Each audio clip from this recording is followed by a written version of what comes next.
Looks like it's time for the lantern ride again. Let's find some time to visit Liyue Harbor. Oh my god. This is my second Lantern Rite with you guys. I reacted to all the other Lantern Rites before this. At least most of them. But this is my second Lantern Rite playing it with you guys now, ever since I started catching up to Genshin.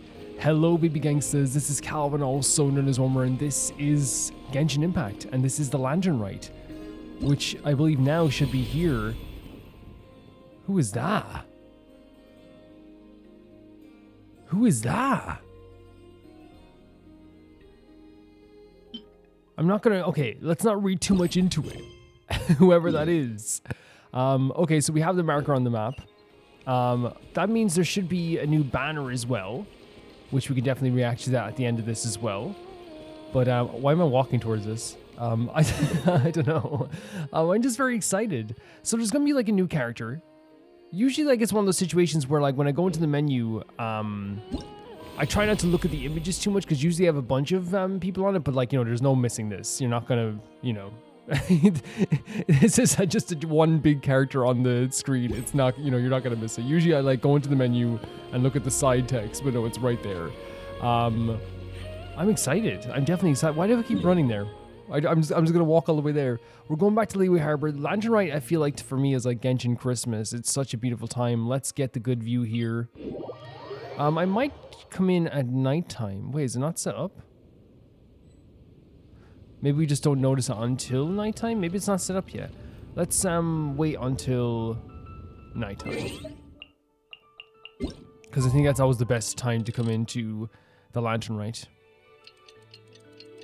If all the lanterns are lit, if the beacons are lit and Gondor calls for aid. Let's see. Yeah. Like you can see all the lanterns floating. Man, it just feels like yesterday I did the Lantern Rite with the Hu Tao story. The team we're using today is Xiao, Farazan, Benny, and Zhongli. I feel like having Xiao and Zhongli on a team is a good idea. I mean, having Hu Tao would be great as well, which we're probably going to use the Hu Tao team for the second day. I'm trying to like at least use the main damage dealers be like Liyue characters for Liyue Harbor this time around. An update on Columbina, leveling up Columbina. Basically, the level up area for Columbina is up here in the newer area. Not here, that's Fontaine. It's up here. And basically, I don't want to go up here and get the items yet until I explore with you guys. So we're going to do an exploration video possibly the week after next, I'd say. And I think that's probably going to be a good way of doing things. And the reason I could go up there and just collect the items, but like I want to like explore all these areas with you guys. I think that's like the most fun aspect of like looking at new areas and finding new areas. I'm so freaking excited. So we have a new character, but that's like a thing all the time for... Oh, that means there's probably like other... Maybe we haven't unlocked it yet? I claimed all those. Wait, there's no... Is there a new banner? No, there's not a new banner. Oh yeah, the new banner doesn't start till next week. Yeah. Completely forgot. It's 4 days. This is one of those times where like a new update kind of, or a new quest comes out in the middle of an update, which is very different. Okay, so there's no new banner today, okay. Oh, they want you coming here in the daytime. They said, you're coming here in the daytime whether you like it or not. Okay, let's head in. Who's there? Yao Yao and Chi Chi? So excited. So freaking excited. Split the bamboo in the morning, dry it till night. Shape and bend it nice and tight. That's an old... Is that an expression that they use? Cross the strands to form a pattern. Coat in silk, and you have a lantern. It's very sweet. That's a very sweet phrase. And I think those phrases were always like a thing for like, it's like, you know, how to tie your shoelace, you know what I mean? You know, the bunny ear thing. That's how you remember how to make a show lantern. Did you get all that, Chi Chi? Oh my god, two of the most adorable characters talking to each other. Morning, split bamboo, traveler. Oh.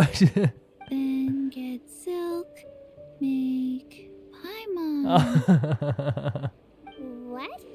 No, that doesn't even rhyme. Oh, she's so sweet. Look, it's them. Oh, no way. Hey, Yao Yao. Hey, Chi Chi. I love that. Chi Chi's such a funny character. Chi Chi was a huge part of the last Lantern Rite as well. Whoa, traveler. Paimon, you're here. Happy Lantern Little Rite. giggle as well. Happy Lantern Rite. What you up to? This literally feels like Genshin Christmas. The way they set up the Lantern Rite is like the most hyped time of year. I'm teaching Chi-Chi to make shell lanterns. It's a real test of finger dexterity, so it'll help keep her nice and loose. Honestly, like it does take a lot of intricacies, right? Yes, I do finger exercises. Yeah? Okay. To be a nimble zombie. A nimble zombie. Wanna try too, you two? Thanks, but I already know how. Thanks, I prefer to buy them from Granny Shan. Oh, okay. Well, we need a whole bunch this year so it doesn't get too dark at night. Yeah, it makes it look really pretty as well. Too dark? What does that mean? Oh, is that gonna be a specific thing? Dr. Baiju has patients who got hurt walking at night. Oh, okay. Again, Chi-Chi, the performance always with Chi-Chi and like the way Chi-Chi speaks is always like a really adorable thing to me. The moon disappeared, so it was too dark to see. The moon disappeared? Like, maybe because of what just happened? The moon disappeared? Like, behind the clouds? It's too coincidental that we just did a big mission about the moon, and then the moon disappeared behind the clouds. It was Jeonju, the Whoa, moon devourer. what? Changshan told me about it, but now I forgot. That's very Liyue though, isn't it? To have like a story of like, the moon devourer. They love stories like that. It's a big part of their culture of like, Zhong, whatever, the beast of, the forest. Like, and I think it's like intentional because that's like, maybe like based on like old, like stories you'd find in like a, not children's storybooks, but like, what do you call them? Like fables and stuff like that as well. It's an old myth from Chenyu Vale about a giant toad in the sky Oh, that that sounds eats so the sick. moon. A giant toad eating the moon? What? The moon gets eaten? I'm very worried about It's this. just a story. It's not like there's actually a giant toad in the sky. Well, Chi-Chi seems to believe it. I asked Master about it, and she said myths are just insights Mm-hmm. into how the people of the past understood the world. See, I would totally, this is true for life, by the way. A lot of people, like, sometimes turn their nose up at old fables and folk tales. For example, with Irish folk tales or something, they turn up their nose at it. Because it's kind of like, it's just like, they were so silly. This is what their history was. This is what their culture was. It was all like fake stories. But like, it actually, they all had like within them lessons for life. Or a perception of how people saw how morals were at the time. And I think it's obviously like, a really cool way of putting it. But the only thing is in Genshin, when it's, because there's so many actual mythical creatures in Genshin, like when someone says like, oh yeah, this is just a story, it's like, I don't know, because there's so many mythical things. If someone told me there was a moon devouring frog, I'm gonna believe them. You know what I mean? I'm gonna believe them. So the moon really disappear? Well, I didn't see it that night.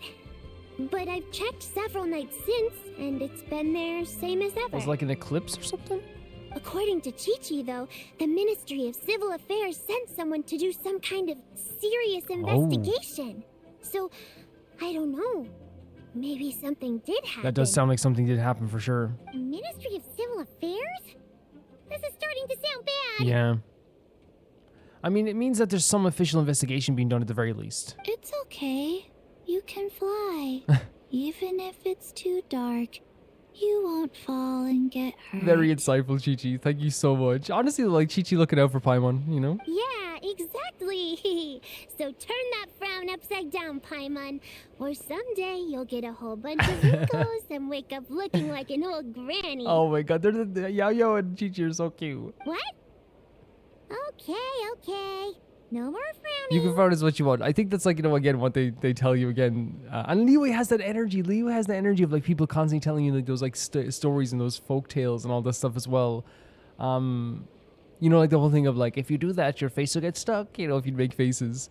And as a kid, I actually thought they like if what my mother said, if the wind hits you when you're making a face, like doing like a ugly face or whatever, then it'll get stuck. And I think for like 2 weeks I actually thought that was true until my brother was like, no, that's not how that works. But The traveler can't fly. He Aww. can still fall and hurt himself, right? Paimon.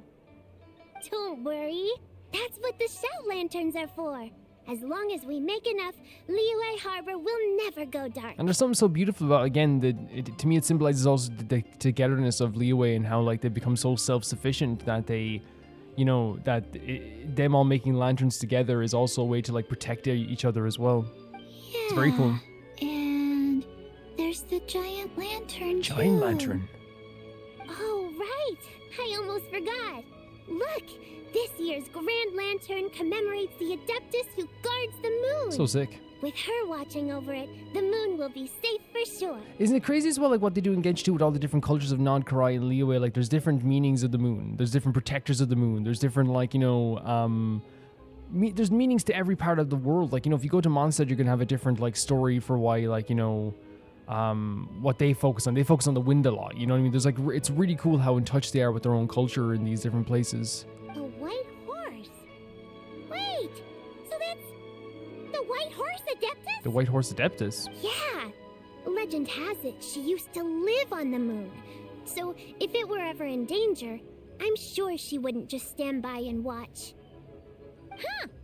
We've heard of the White Horse Adeptus before, but we never heard the part about her living on the moon. Didn't they say that this was permanent? I heard someone say a while back that this was going to be permanent. As a permanent quest, which means that it's probably like lore important in some way. But then again, like that doesn't mean it's gonna be lore important because like the freaking Hexen Circle were revealed in a freaking temporary event, so you never know. Probably because it's a folk legend from Chenyu Vale, so not a lot of people know about it. Okay. And again, I don't think permanent and non-permanent should indicate whether something is important in terms of lore, because we had the Hu Tao story last year. That was one of the most impactful and important stories I've ever played in Genshin, and that was temporary. So it's one of those situations where like I don't think you can like judge how important something is in Genshin based on whether it's temporary or not. Because Genshin wouldn't have no problem doing like the reveal of like having the Saritsa show up for the first time physically in like a temporary event, judging by their track record. I think they've changed a little bit now, but like, you know. But recently, some ancient artifacts were unearthed in Liyue. Oh yeah? And the archaeological team even found evidence of ancient people worshipping an Adeptus who lived in a palace on the moon. Okay.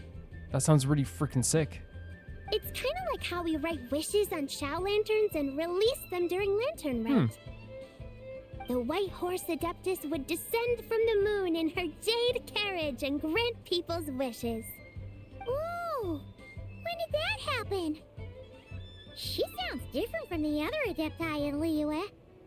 It must have been a super long time ago, because even Master barely knows anything about this Adeptus. So Madam Ping has never been met the White Horse Adeptus either? Nope. Kinda unbelievable, right? Yanfei said the White Horse Adeptus might even be a made-up legend. Just like Janju the Moon Devourer. But I love that. I love not knowing whether it's a made-up thing or a real thing. You know what I mean? I think that keeps like it alive. Yeah. In a lot of ways. A made-up horse and a made-up toad. Why when Chi-Chi says that, it's like the funniest thing ever. You're mistaken, children. The White Horse Adeptus really does exist. Imagine Chi-Chi was like, "This isn't your business." Oh, Mr. Liu Okay, they from the know him. Baiju Guest House. But how do you know that for sure? Again, I'm used to, in Ireland, that's a very big thing where like an elderly person will just like join in your conversation. And again, I wouldn't be like, none of your business, bro. It's just like you always like have to be used to like some elderly person being like, "Oh, so you're talking about the old mill?" You're like, "Yeah, we are." And then you get like a 30-minute education about the mill. But by the end of it, like it's actually like kind of like you appreciate it more than you are kind of like, you know, because it'd be easy to be like, "Oh, like, you know, get away from here," you know. But then it's kind of like, oh, like at least we got like a story to tell now. Have you ever wondered how the guest house got its name, Yao Yao? Baiju White Colt. Oh. So it's named after the White Horse Adeptus? So, and that's so interesting that they didn't know this then. That's right. And that's because one of my ancestors was once blessed by the White Horse Adeptus. Wait, really? Tell us more! Tell us more! Yeah, the White Horse Adeptus sounds so sick. It was a long, long time ago, when this ancestor of mine was still a young girl. She was out gathering herbs and accidentally fell off a cliff, but the White Horse Adeptus rescued her. Oh, it? I was expecting something a bit more special. We've heard a whole bunch of stories like that before. Paimon changing the channel. Patience, young one. Let me finish. After the white horse Adeptus saved my ancestor, she told her a story about the moon and the ancient kingdom of Long Gone. Long Gone. My ancestor was so captivated that she completely lost track of time. So much so, in fact, that when she returned to her village, she found nothing but a desolate ruin in its place. It was as if, without her knowledge, countless years had passed in the mortal world. Whoa. Huh? Oh, so cute. The most extraordinary part of all is that it turned out to be a dream. When she woke up, she found herself at the bottom of the cliff, right where she had fallen. That would be a trip, wouldn't it? Like in your mind. Because you know when you wake up from a dream and it feels like it was real for a bit and it makes you feel so weird? Can you imagine like waking up from a dream and it felt like you survived a fall? And she did survive the fall, but but no, she actually did fall in the end. Other than her medicine basket, now filled to the brim with rare herbs, it was as if nothing had happened. Until out of nowhere... Oh god, what happened next? This is actually really interesting. A horse's whinny echoed through the air, and when she looked up, she saw a pristine white horse leaping over the cliff. So interesting. And again, it's one of those things where, again, it's like a story where, like, you know, you choose to believe it, right?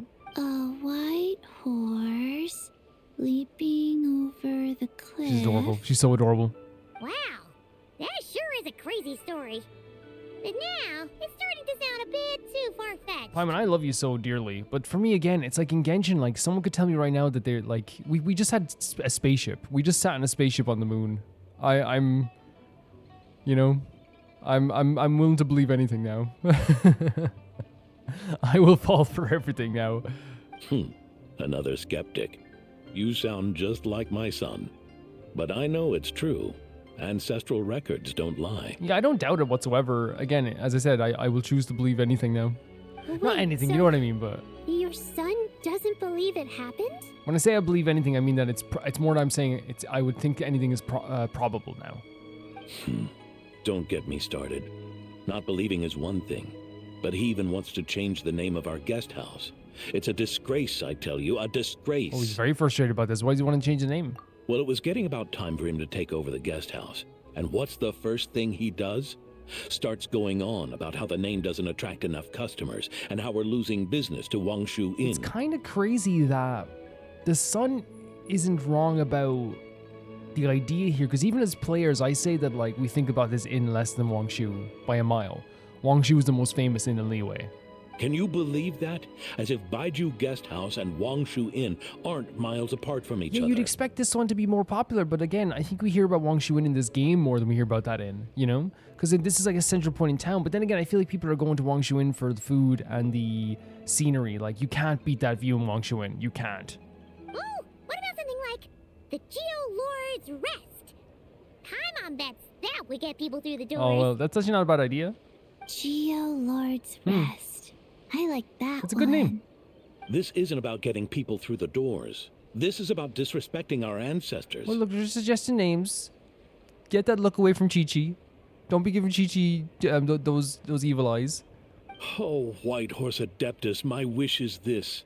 Let your divine power be known. Teach my foolish son the error of his ways. Paimon wants to learn more about this Adeptus. Hey, maybe we should ask Zhongli. Please. Please, please, please. Good idea. Mr. Zhongli is super knowledgeable. He can answer questions even Master has no clue about. Any idea where we can find him? Probably eating food at that and drinking tea at that restaurant, right? Yeah, we just saw him having tea at Third Round Knockout. Is that the name of it? All right, then that's our next stop. We're going to see Zhongli? Chi-Chi and I are gonna keep making Shao lanterns. Careful on the road. Thank you so much, gals. It was so nice seeing you. Goodbye, Paimon. Goodbye, traveler. See you, Chi-Chi. Thank you so much. Here we go, the Realm of the Clouds. Realm of Clouds. What was... Oh, here we go. Oh my god. Whoa. This music, the colors. Who is this? What are they doing here? Who is this? So we have vigorous brushstrokes. Wishes contended, fortunes won, moonlit Adeptus trail. So these are probably different mini games. This is the quest chain rewards. Okay. A stall. They keep showing this lady.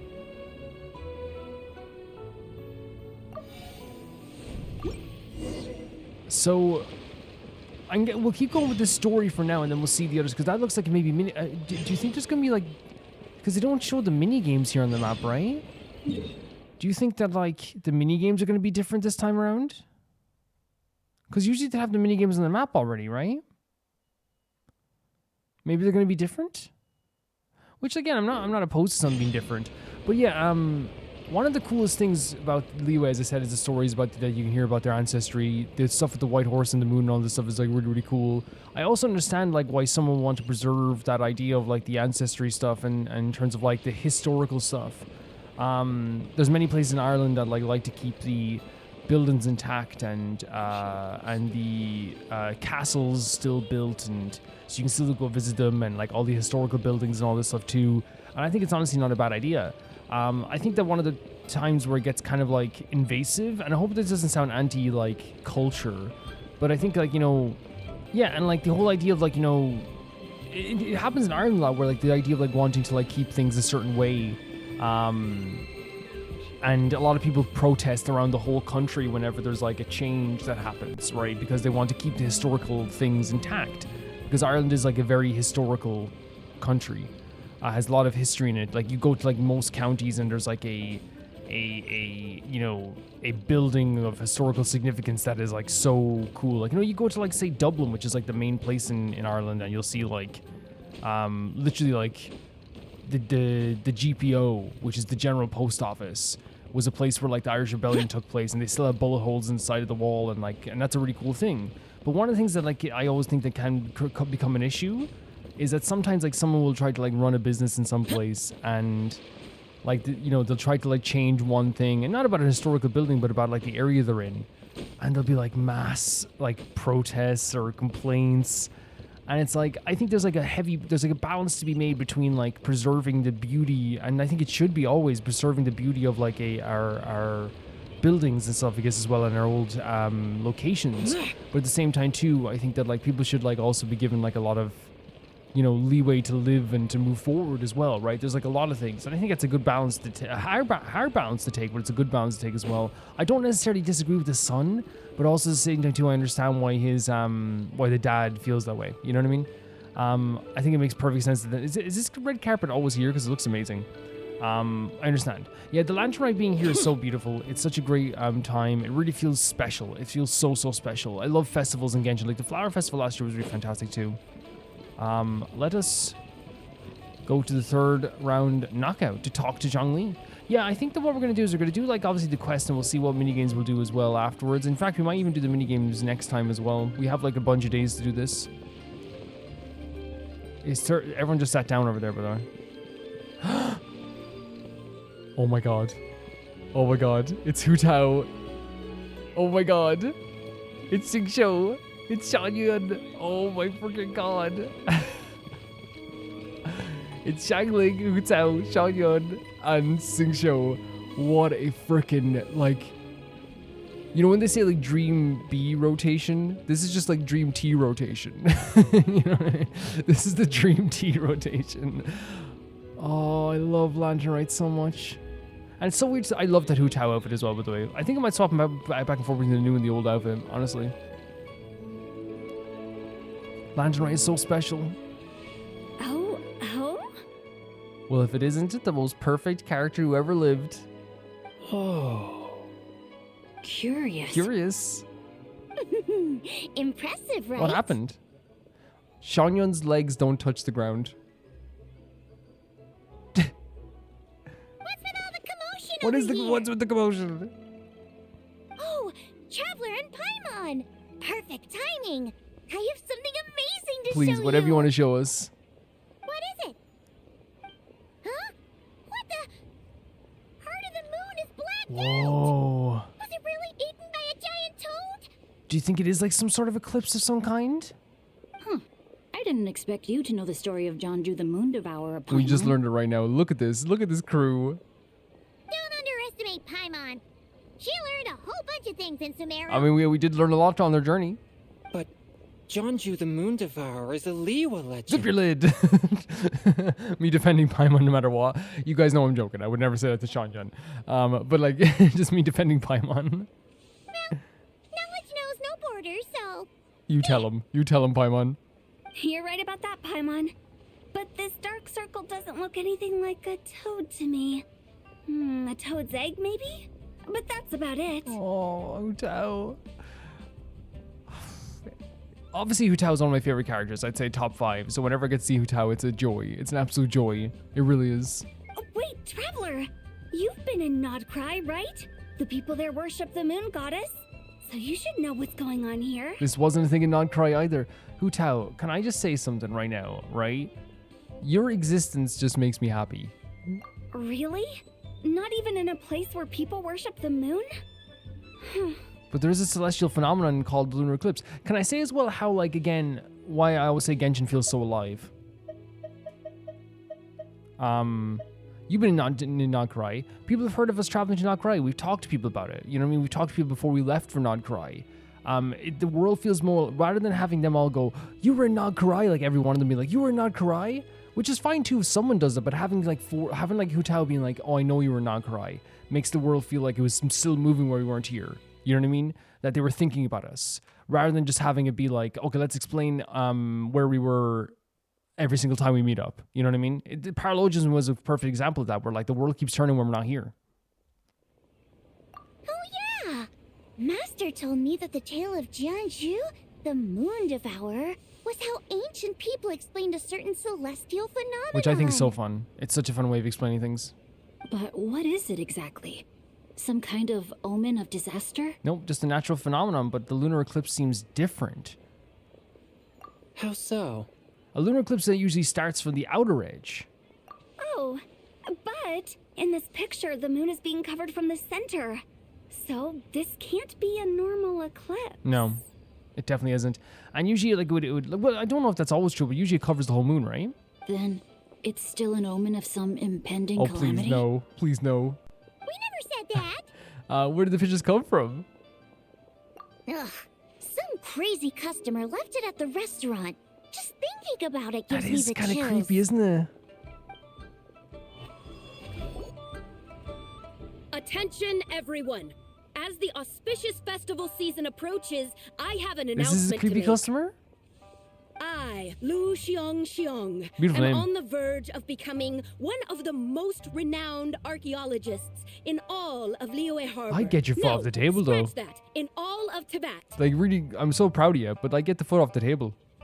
Even though I never trained at a prestigious academy, I've still managed to dig up tons of treasures. And I understand practically a whole dictionary's worth of big words, too. Good on ya. Like my pops always says, no pain, no gain. Sure. And I haven't had it easy, that's for sure. So, Look at it's this. definitely my turn to make a name for myself. Okay, I kind of like her enthusiasm, though. What's the deal with her? I kind of like her. No idea. Maybe she ate a bad batch of perch stew? Did I die for a second? No idea. Maybe she ate a bad batch of perch stew?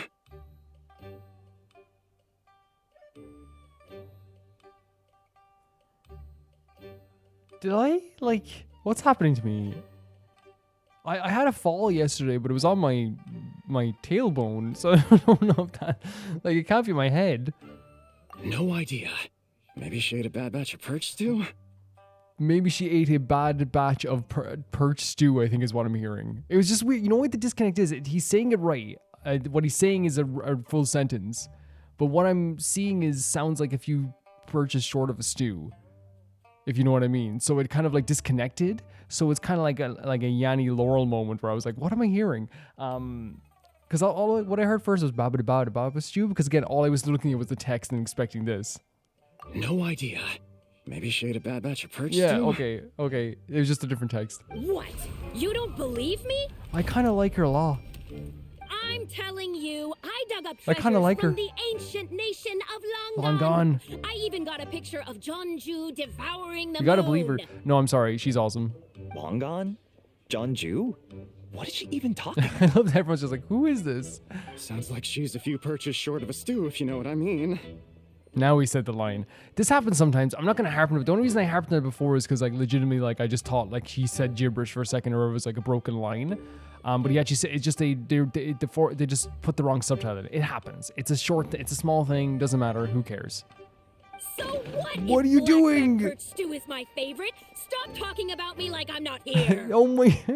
I know. Like here's the thing. I want to say in real life I would be like, this girl is crazy. Stop throwing your chair around. In a game, I'm kind of like, I love her. Whoa, what are you She doing? threw the stool on the ground. You're just a stupid, ignorant man, and I'm gonna kill you. Why is she hilarious?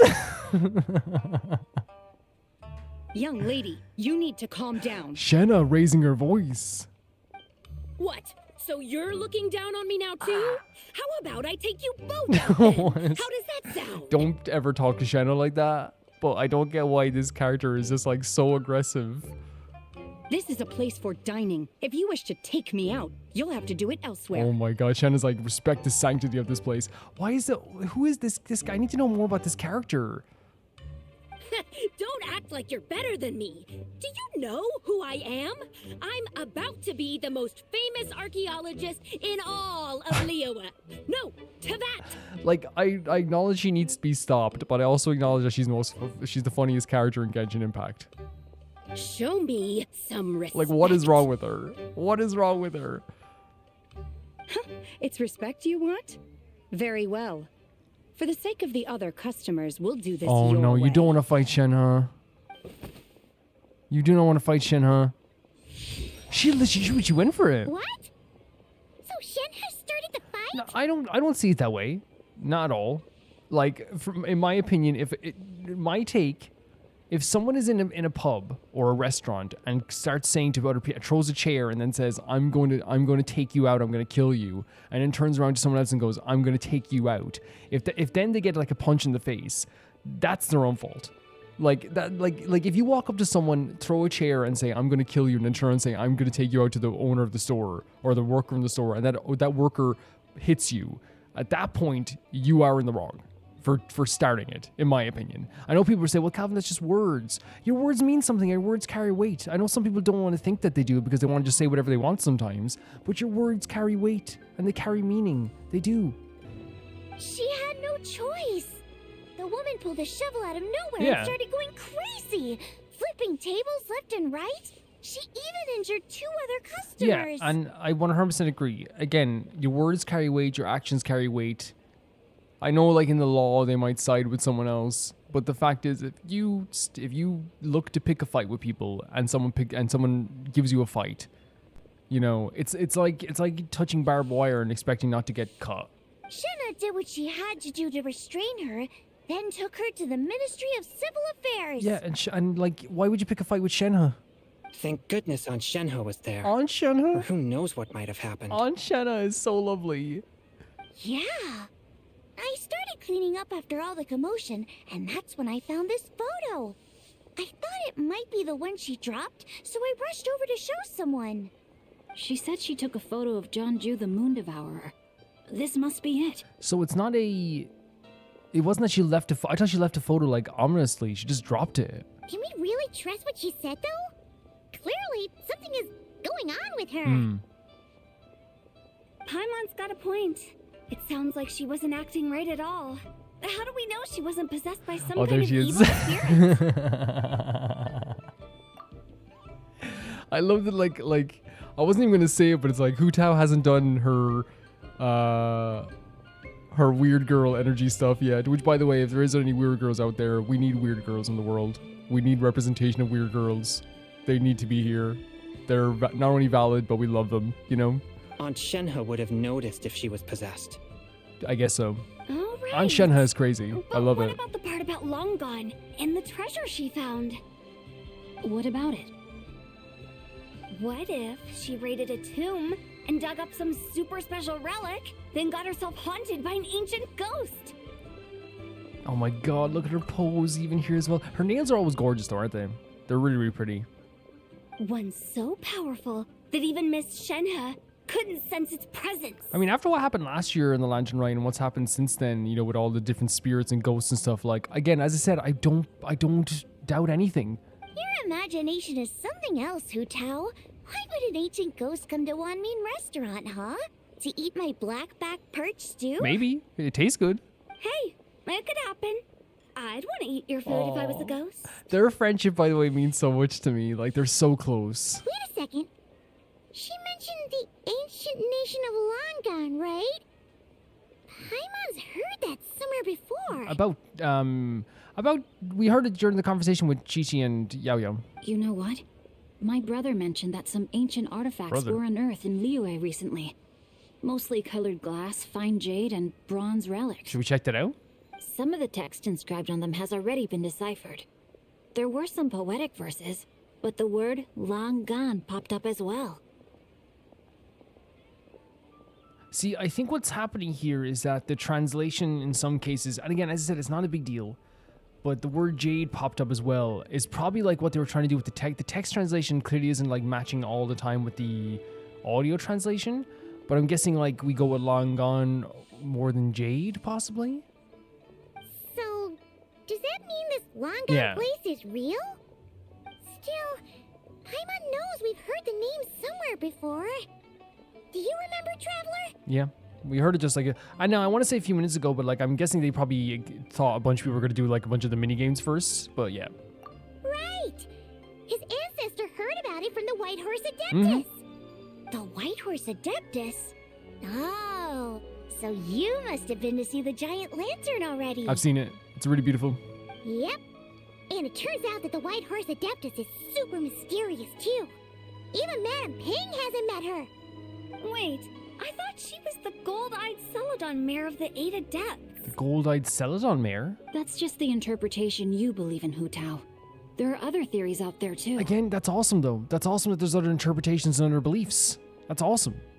The elders of Qingce village believe that during the Archon War, a white horse leapt from a clear spring, transforming into an Adeptus who aided Rex Lapis in battle. Yeah, I know. I love different cultural interpretations because it's going to happen that way sometimes, right? For sure.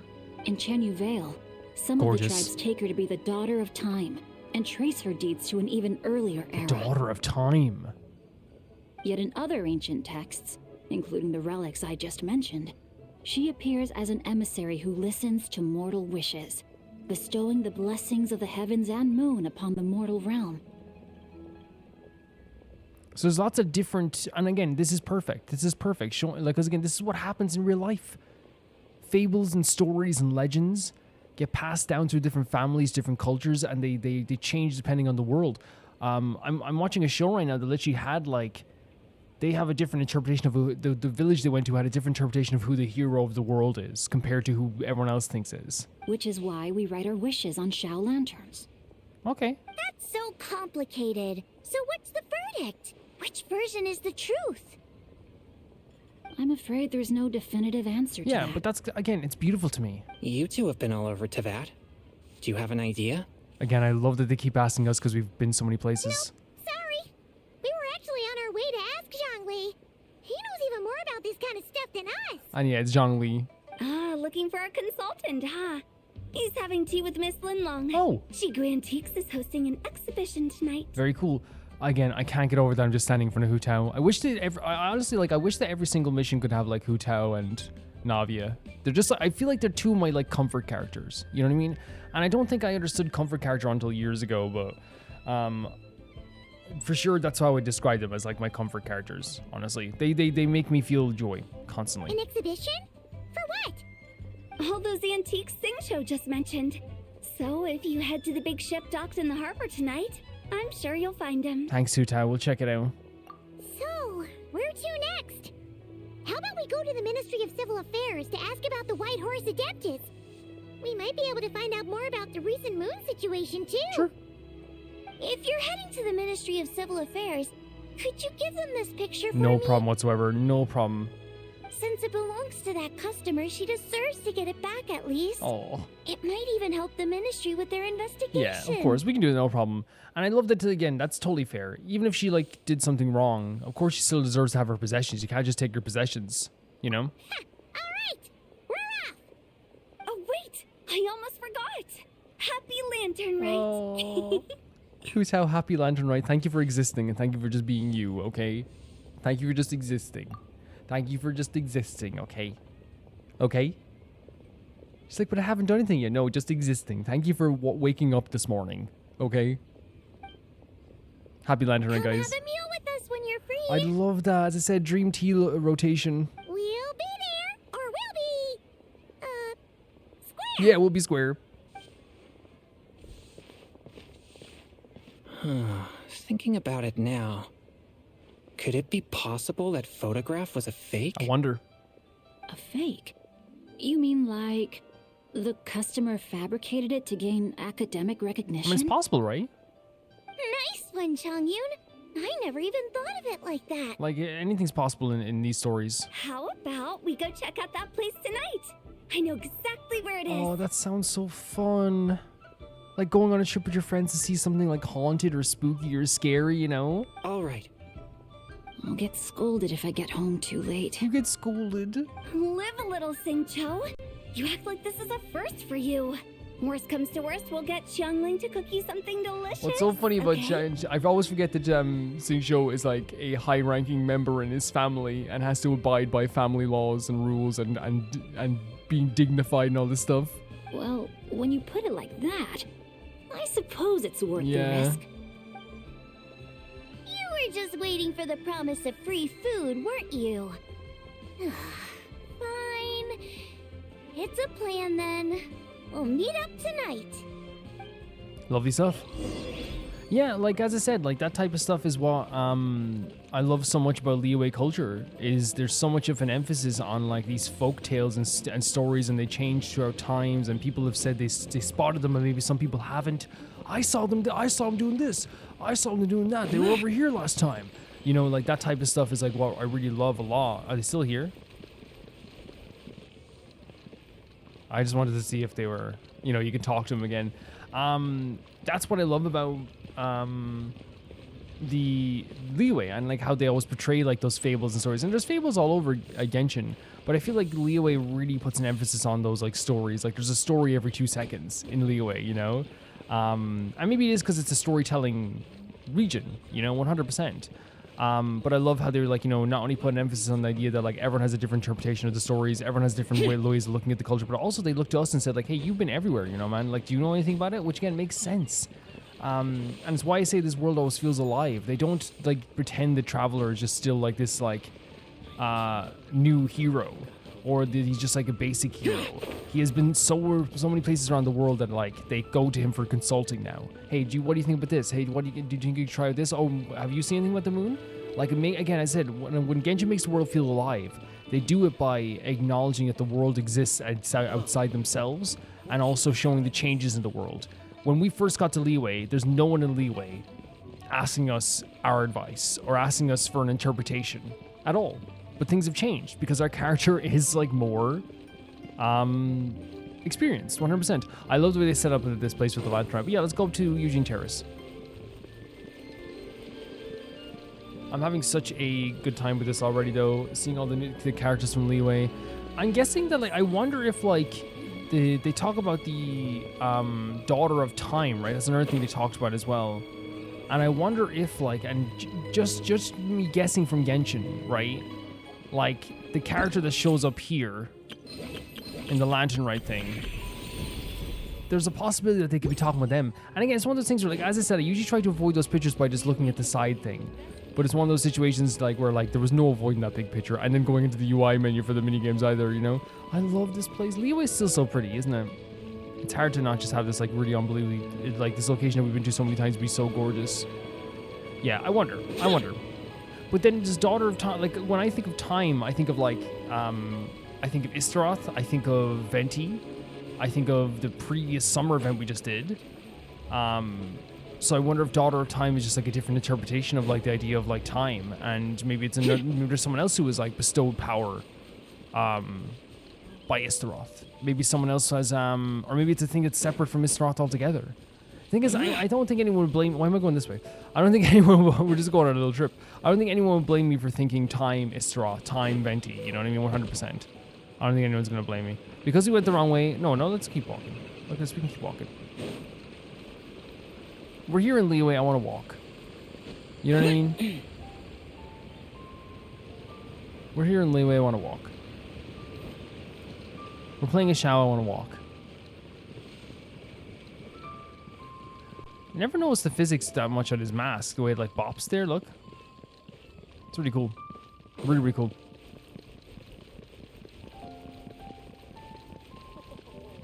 By the way, now in comments, I can leave audio replies to your comments, which I probably won't do because I feel like, you know, that's very awkward. I think you know what would happen if I'm just being honest with you. If I started doing that all the time for comments, or even at all, I think that some people just like their comfort. Why did I pick up those flowers? It's almost instinctual. So I feel like it's one of those situations where, oh look, oh my god. Here's the thing, I want to make it clear here. Seeing Kaching, awesome. Seeing Ningguang, amazing. Seeing Lanyan, didn't know we were going to see her again. Didn't know. But yeah, I'm not going to leave audio replies because I feel like that makes like the people who already like feel very nervous about commenting even more nervous, and I don't want to do that. You know what I mean? And your grandfather is of the same opinion, Miss Lanyan. It's just like Lanyan is like a character who like I thought was just so fantastic. The boss that used to level her up is really annoying to fight, but I'm so glad to see her again. I really am. Yes. On Lantern Rite, the moon shall go dark. That's what the signs are indicating. And she has lovely hair as well. I wonder if we'll see Wanmin. Celestial observation isn't Grandpa's strong suit. But he discussed it with several other elders from our clan, and their conclusion was the same. So they're saying that they will go dark then? Like that's the exact phrasing they use here. The moon shall go dark. So there is like a consensus here. There is like enough people talking about this at this stage, you know? It's consistent with the information we've received from other sources as well. You mean the whole thing? About the legend of Zhongli the Moon Devourer? Happening in real life? So it could be actually like, at least it's something related to that idea. Yes, that's one of them. So like, wait, Kaching's actually gotten information like that actually could relate to the Moon Devourer? So it's true. I thought it was just This is so interesting to me.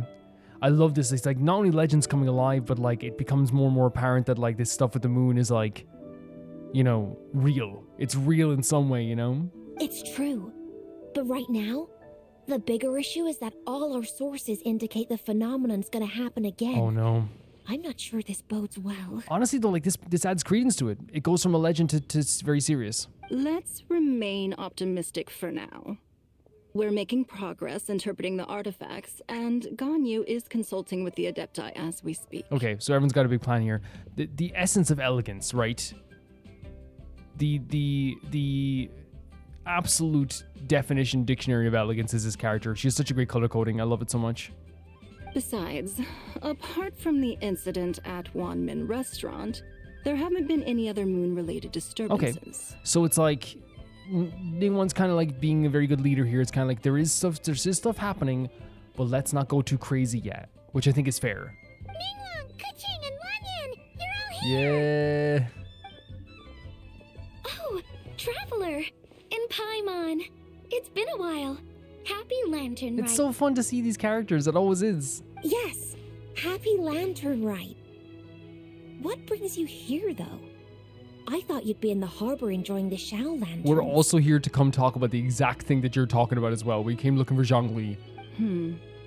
You're certainly not the type to visit Yunjin Terrace for no reason. Is there something I can help you with? We need to scrap that reputation. I want to visit Ningguang like just for fun sometimes. What? We're not allowed to just drop in on our friends Exactly. during the festive season? I want to visit Ningguang just for fun. I was only teasing. You're welcome to visit us anytime you wish. Happy Lantern That's Rite. one of my favorite animations the Traveler does. Someone could literally just be like, going to high-five him and he'll put the hand out at the bottom like this.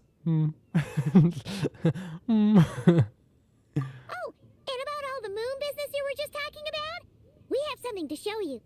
Here, Yep. take a look. It's so great how this all like comes together. How like they make it, the way that they do this is like we hear a story about it, we hear like a legend about it. Oh, could that be true? Maybe it could be true. We hear more people talking about it. We hear about an incident at the restaurant. People have their own interpretations of it, but it's still kind of just like becoming more real, or feels a bit more real, but it still feels like a rumor. You hear Ningguang talking about it, all these characters, and Kaching and Lanyan. All of a sudden, it feels more real, right? It's all coming together, feeling a little bit more real, bit by bit. Whoa! Something really did take a chunk out of the moon. Someone managed to capture a picture of it. Is this Zhongli, the moon devourer, then? See, I thought it was going to be... I thought that looked more like just a small eclipse, but if it is like an actual chunk out of the moon, that's crazy. You know? That's like Dr. Eggman crazy. Even though we confirmed this event took place, I still can't quite believe what I'm seeing. Where did you get this picture? From Xiangling. She found it when she was cleaning up after that customer caused a scene. She thinks they must have dropped it. Wait, is this Chuang Terrace? Is something wrong? No, it's just where I'm from. It said that Chuang Terrace was where the ancient people of Chenyu Vale communicated with the heavens. Right, I know she is from Chenyu Vale. And in this picture, the moon happens to be right above Chuang Terrace. I was just surprised, that's all. It's probably just a coincidence. I mean, though, like, anything is going to be helpful going forward, and I think that, like, it makes sense that Anya will be one of the people that will give insight on this, right? That's interesting because the ancient people of Chenyu Vale migrated there from the chasm area. The chasm? So, that place is involved too? According to our investigation, that customer you just mentioned, Lu Xiangxiang, her father and grandfather are merchants in Liyue Harbor, and her mother and grandmother grow tea in Chaoying Village. Okay. A few days ago, she left her home in Chaoying Village to join a civilian archaeological team funded by Hoishan Hall, and ended up excavating some artifacts in the chasm area. These artifacts were then entrusted to Shigu Antiques and are set to be featured in an upcoming exhibition. Then, of course, the incident at Wanmin restaurant occurred. So something happened to make her kind of like feel this way in the restaurant from then and that point? We suspect something happened during the excavation that left her with quite the shock. That's horrible then if it was something like kind of magical that like took over her mind or something, you know, something that like, you know, invaded her head, I guess. And now, it seems like she also went to Chuang Terrace and took that picture of the moon disappearing. Yeah, so something else is happening with that character for sure. The chasm? Chuang Terrace? Things are getting pretty complicated. How's Li Xiangxiang doing now? And I'm so glad that we're asking this question. And yeah, the chasm is a big deal as well. That also spells terrifying things happening. But I'm glad we're asking how she's doing because, again, it is a situation where, like, while she was funny there at the time, I thought she was just overconfident. If this is a situation where she encounters something that made her this way, then this is, like, a really sad thing as well, you know? She's not in a good mental Yeah, there we go, state. yeah. So we took her to Boo Boo Pharmacy to get some help. Yeah, no, that makes perfect sense. So, like, I do feel bad for laughing, you know what I mean? But I didn't know. I just thought she was, like, a really overconfident, funny character. Yeah, I feel bad. Why don't you come with me to check up on her? At this point, you seem invested in this case, Yeah. too. I no problem doing that. Then let's head there now. Yeah, I'm not gonna, obviously, like, I understand that, like, I didn't know, but, like, I always feel bad after that. It's like, you know, that means there's a whole scene with me and Genshin laughing at someone who clearly is going through a mental anguish, which is gonna make you feel bad, of course. And I think that's happened in life before. I know people say, well, Calvin, just like, then you just don't laugh at people in general, but I don't laugh at people in real life. I think in that situation, I was more just like laughing, like, as, oh my god, she's my favorite character. She's so confident and, like, aggressive. Why is she so funny, you know? But I do still feel bad. I feel really bad, so apologies, gal. Now that I see this picture, it looks Same. less like a piece of the moon was eaten. Same. And more like something is obscuring it. But what sort of thing could block out the moon? let's go to the Boo Boo Pharmacy. Yeah, I love this. I'm in love with this. I really am. But then again, I feel like, again, as I said, like last year's Lantern Rite was like, I caught up to Genshin at one of the luckiest times ever. Now, I will say that, like, I totally understand people's criticism because I heard this a few times, that not every single event in 2025 was people's favorites, right? I heard this stuff. I 100% did. And some people felt like some of the events weren't that great. But I think that when I caught up to Genshin, like, I had, like, I think I had one of the best streaks of luck in terms of, like, quality events. Like, in the first few months, for sure. And again, I love the events, even if they're small as well. Because, like, I think, you know, my joy doesn't just come from, oh, look how pretty it is. It's so freaking, oh, look, it's so gorgeous in the nighttime. My joy in Genshin doesn't just come from having a big, long, epic quest. If you gave me a quest right now in Genshin that had Xiao and, I'm going to choose two characters here, Farazan, having a 30-minute long chess game with each other, and we had to play the chess minigame, and every 10 minutes we got like a small cutscene, I'd be like 10 out of 10 because I love interacting with these characters. So for me, it's grand. But I think in terms of like quests that I think were incredible, I had Lantern Rite. Lantern Rite was before I caught up, but I caught up and there was Lantern Rite. Then there was the Flower Festival, which was incredible. Then there was the Escoffier quest, along with the Fontaine like world quest. Then there was like summer events and all this stuff in between. Like, I think I really did get a great year to catch up. But then again, a lot of people are gonna be like, well, Calvin, like when I caught up, it was, you know, the Brews and what's it called, Brews and Blues? What that festival? There's like we also had Paralogism, by the way. I want to make that clear. There's loads of quests in between, 100%. And like interlude quests and the Dane quests and all this stuff. There's like so many different things in between, right? But I think it's one of those things that maybe as well that whenever you catch up, like you're probably going to be very reminiscent of the year that you caught up to. But I'm looking forward to this year as well. I'm so looking forward to this year. I think we have already had some really, really great stuff. I mean, already we're doing this, and there's Baiju. Ah, Lady Yuheng. Oh, and the Traveler and Paimon are here as well. I remember specifically, you guys kept insulting Baiju's pants for years when I was defending his pants.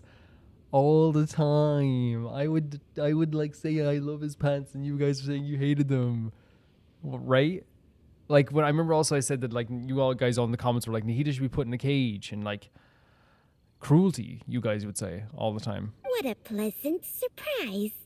Happy Lantern Rite. Happy Lantern Rite. I hope we're not interrupting Dr. Baiju. Hopefully not. Not at all. I assume you're here to see the patient. Unless it's urgent, however, it would be best not to disturb her rest. Is her condition that bad? It's quite unstable. She's even more agitated than when she first arrived. And she refused to cooperate when we tried to check her over. Right, that's not good, isn't it? It's definitely not good. I had no choice but to prescribe a calming draught and to have her rest for 2 days. That's so sad, man. Whatever happened to her? So she's getting worse? That isn't the news I was hoping for. Of course not, yeah, of course not. It's just a precaution. Based on an earlier conversation with her, it seemed more like a fixation than anything else. She hasn't lost her mind. Okay, so it's something she's incredibly fixated on. That's right. When we asked about it, she kept insisting she was going to be famous far and So what she said to us, wide. and originally I just thought it was just a bit of confidence, and I loved it, you know? Well, it might not be far and wide, but she certainly made a name for herself around Yunjin I Terrace. guess so. Even some of the Qixing know who she Yeah. is. Have you ever seen something like this, Baiju? Not often, that's for certain. From my initial assessment, the patient appears to have experienced some sort of shock, and whatever it was seems to still be haunting her. I mean, if she was in the chasm, I'm sorry, but like there's like 10,000 things in there that could shock you every step. You know what I mean? There's not only just like treasure hunters there at the gate of that place.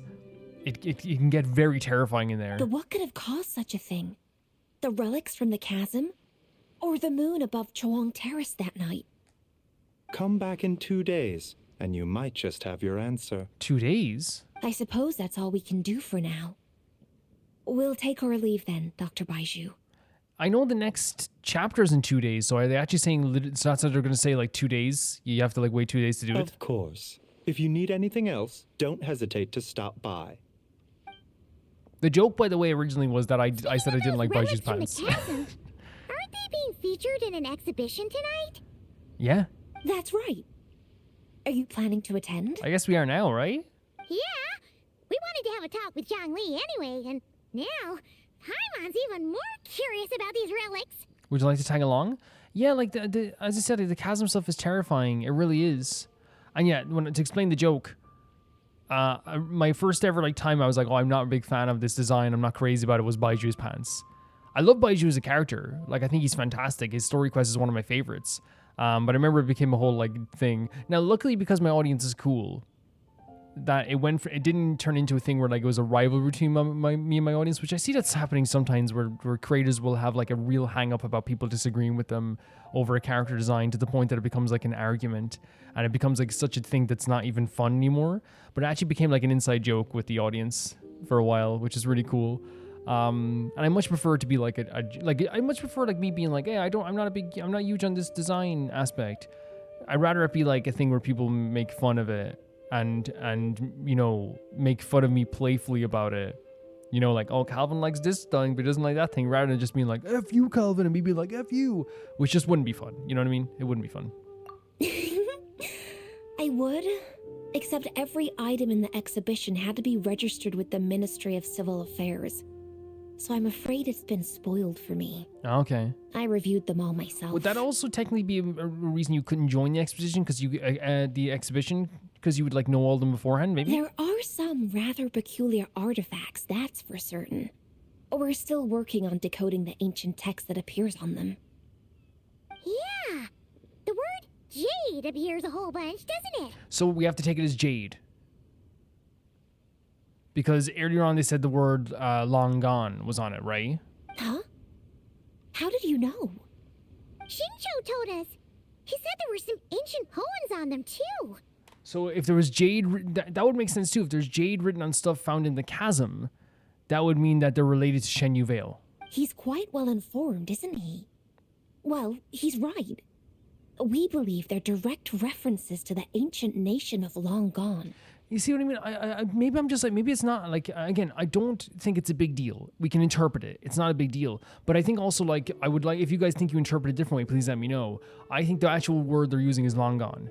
It would make sense if it said Jade as well, because that means it relates to Shen Yu Vale. But what it could be is that they have the word I don't know if they'd have the word Jade written on them, or would they just have Jade? They would be Jade themselves, and then they have the word long gone on it. Long gone then is a nation that they came from then, or if they're saying that they have Jade written on them, and that's how they know it's probably from long gone. As for the other text, it's not a big deal. Instead of regular poetry, it seems to be more like ceremonial language used to worship the moon and the gods. Oh wow! The moon and the gods? Well, looks like it's almost time for the exhibition. You two should head over. Sure, 100%. There's an usher at the harbor who will lead you to the venue. Do we need an invitation? Not at all. The exhibition is free to the public. The people of Liyue have a great respect for our history and are eager to learn from it. Fantastic. Plus, the exhibition is being organized by Ningguang, the owner of Shigu Antiques. As far as I know, it's been a long-time goal of hers to hold a cultural exhibition of this scale, where people can learn all sorts of information about the past. Guess we're in for a real treat tonight then. Yeah, this should be interesting. This should be. Yes. Have a great time. There's still more artifact decoding work I need to finish, so we'll have to part ways here. You have a great day, and don't work too hard. After seeing the picture you brought, there's a few ideas I'd like to follow up on. You're hard at work even during festival season? Yeah. You haven't changed one bit, Kachin. I was going to say, we can't be surprised by this. We can't be. I'm simply fulfilling the responsibilities of my position. That's all. Man, I always get that when, and I understand people are yeah, it's just my job, but when you'll have a friend who's works so freaking hard and you're like, man, you work so hard. And they're like, I'm just doing my job. And it's you go above and beyond your job. You know what I mean? You do. All right. I should get going. Oh, the wave by Paimon. See you later. So cool seeing Kaching. Well, guess we should head over to the harbor and find that usher. I know I harp on it all the time, and I will continue to harp on it all the time. How Genshin always feels so freaking alive. It does. Like, how natural was those conversations with Baiju? How natural were those conversations with Kaching? Now she's gone doing her work. Like, every single moment that you... Oh, it's so pretty. Every single moment leads to a very natural moment for me. Where every single meeting... Like, it makes sense that we're meeting so many characters here, right? So quickly. But also the conversations we're having about this, the way that they like leave and arrive, like all this stuff just feels so natural. Like we met Kaching as she was talking business with Ningguang and Lanyan, who would have a direct relation to this stuff too. Like I really feel like they put a big effort into making everything feel very real. Because the thing is, you might be like, well, Cam, what other way would they do it? I think there are video games out there, which is nothing wrong with it, because some video games aren't going for like making you feel like you're in a real world all the time. But what other games might do is they would have a character show up and be like, randomly and be like, hey, I'm Billy Barty, I'm gonna help you, I've said this before, but I'm gonna help you fix your car. And Billy Barty helps us fix our car, and it's like, oh great, he helped us fix our car, fantastic, and we never see him again. Then next time we have car trouble, we have to meet a different character to fix our car. But in this game, it's like, oh yeah, Kaching's the one dealing with the stuff in Liyue, and she's the one who's going to give us information on how to get to an Ningguang of what happened to this person, because of course they would know about it in here as well. Sing Shou has a knowledge of the legends that happened here in Liyue because he reads lots of books. It happened in the restaurant, so Shangling's gonna be the one who saw the thing that was dropped over. It happened in the restaurant, so Shenhe was the one who to fight back against this character. Like all this stuff is so natural. It feels natural. It's like again, other games don't always do this. It seems like the other games might, but they don't. The other games forget about their characters sometimes the first second that they left them, and they never see them again. You know? I don't know. I always praise it because it feels so good. It feels so good and makes me feel like when I close the game. I know people are gonna be like, "Calvin, that's crazy," but like, you know what I'm saying? Not really, but like not literally. But when I close the game or when I'm doing this, when I'm running up the stairs right now, I know right now that Varka's getting ready to go home. I know right now that there is that in Nod Karai, like Nefer is sitting down in her chair having a cup of tea talking to Yehoda. It feels that way. This world feels like that.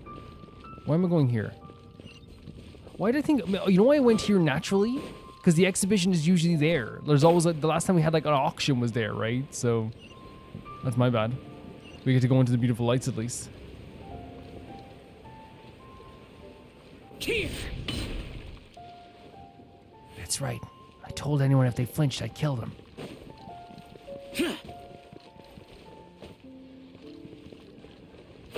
Whereabouts is it?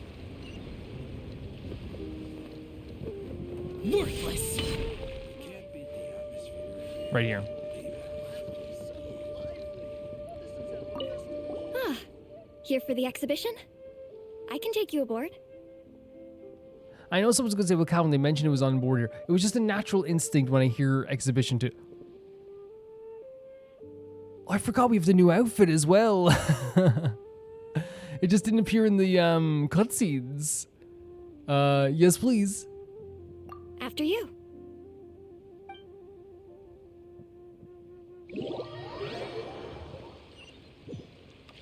Yeah, it's just a natural instinct for you to go to that place because that's where the auctions were. It's just, I wasn't even thinking. Look at all the antiques on this ship. It's almost too much to take in. Keep an eye out for Zhongli, of course. Greetings. I trust you've been well since last we met. Oh my god, it's so good to see you as well. Aha! Speak of the devil! You're right where Hu Tao said you'd be. And honestly, it's so cute as well that, like, you know, Paimon says, aha, as if she caught him, you know? Ah, so Director Hu gave me away, did she? Don't act like you're up to some super secret business. We know you just do whatever you feel like. Yeah, he's retired Archon. Yo, Traveler! Oh my Paimon, god. what's up? It's so fun to have all these characters come back. It's been a while, you two. Happy Lantern Rite. I'd say the Liyue cast comes back more than any other cast, right? For sure. Beidou! Yunjin! It's great to see you! You're here for the exhibition too? Yes. When I heard these artifacts were from ancient times, I just knew I had to come learn more about them. I mean, what a discovery, right? I mean, it seems to interest everybody, right? Yeah, Ningguang pretty much said the same thing. She thought coming here might help culture.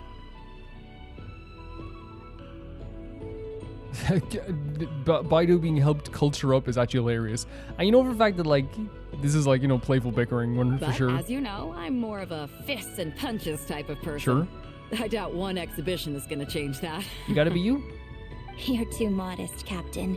You're the leader of the Crux fleet. That takes far more skill than just fists and punches. And honestly, like, it is like a thing where like, oh, there's music here. It's glorious.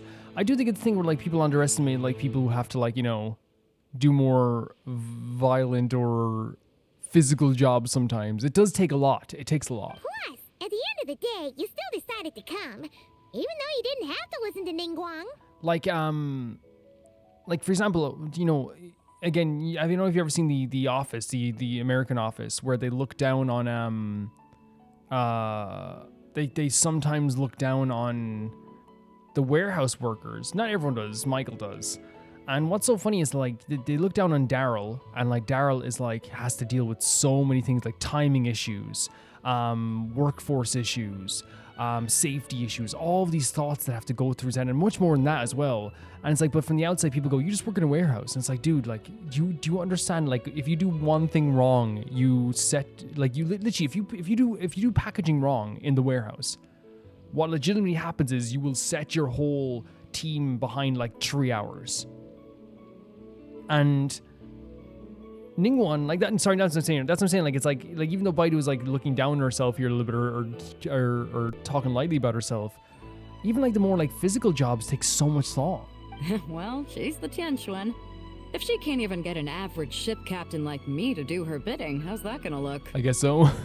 You sure know how to think from her perspective, huh? I mean, she definitely cares about her. I guess I do. Anyway, how's everyone enjoying the exhibition? Just arrived. I heard that if you see something you like, you can negotiate the price with the owner and take it home. Wait, so we can buy this stuff? Indeed. Although Shigu Antiques is hosting this exhibition, many of the items come from private collectors. As long as both parties reach an agreement, you can make an offer of mora or an equivalent trade. All right, okay. So it's like an auction and a exhibition. Well, shall we continue our conversation as we look around? Let's go! Paimon's super curious about all this stuff. Okay. Oh, we actually have Paimon move around the exhibition as well. This is super fun. So we just have to literally we're literally browsing with Paimon. This is so fun. And we can, oh, look again. This is what I'm talking about. Genshin, look, they're having all the characters like go around the place like look at it too. It makes it feel like a real exhibition. This is so fun. What do you think, Paimon? What do you think of this over here? What do you think? What do you think, Xiao? I think it's Whoa, beautiful. Look at this painting! There's a huge toad. Oh, the devouring toad? Could it be? Huh. This material is quite unusual. It doesn't look like paper. More like it's gorgeous. silk or some other kind of fabric. Yeah, I was thinking the same thing. It's super, super pretty. Well spotted. This is a painting of Jianju, the Moon Devourer, made primarily with mulberry silk. Such craftsmanship is rarely seen in modern-day Liyue. Nah, it's absolutely stunning. It really is. Ha! Jianju the Moon Devourer! Paimon knew it! That toad made it super obvious. It's I love, again, I don't know what it is, but like toad creatures in magical worlds like this always like really interest me. Dark Souls 2 has like a giant toad in it somewhere as well. Like I think for, I don't know what it is about those creatures. Maybe it's because like they're so like adorable that when you make them into like something like bigger, it like is always like a really interesting idea, you know? What's that? A new dish at Wanmin restaurant? No! It's a kind Oh, of Paimon's lunar laugh. eclipse. You heard about how the moon disappeared recently, right? Oh, yeah. You're saying a toad did that? That's what the legend says. So, nothing to do with food then. Noted. And the figure next to the toad, is that the white horse Adeptus?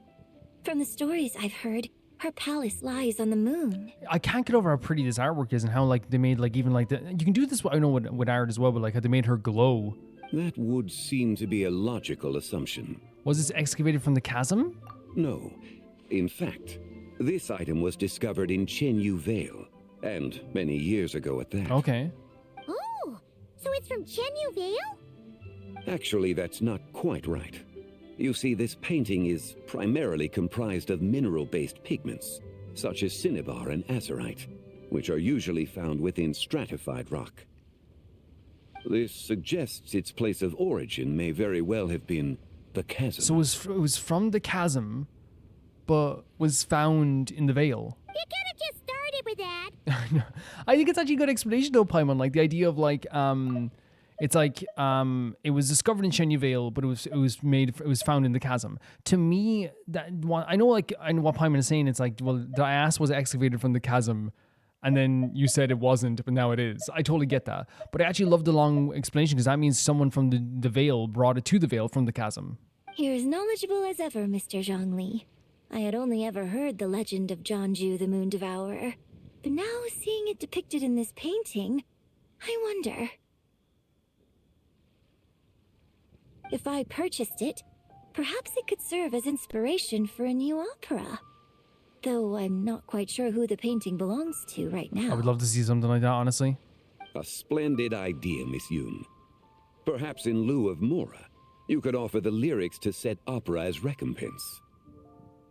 The lyrics? But to whom? So offer the lyrics? Why, to me, of course.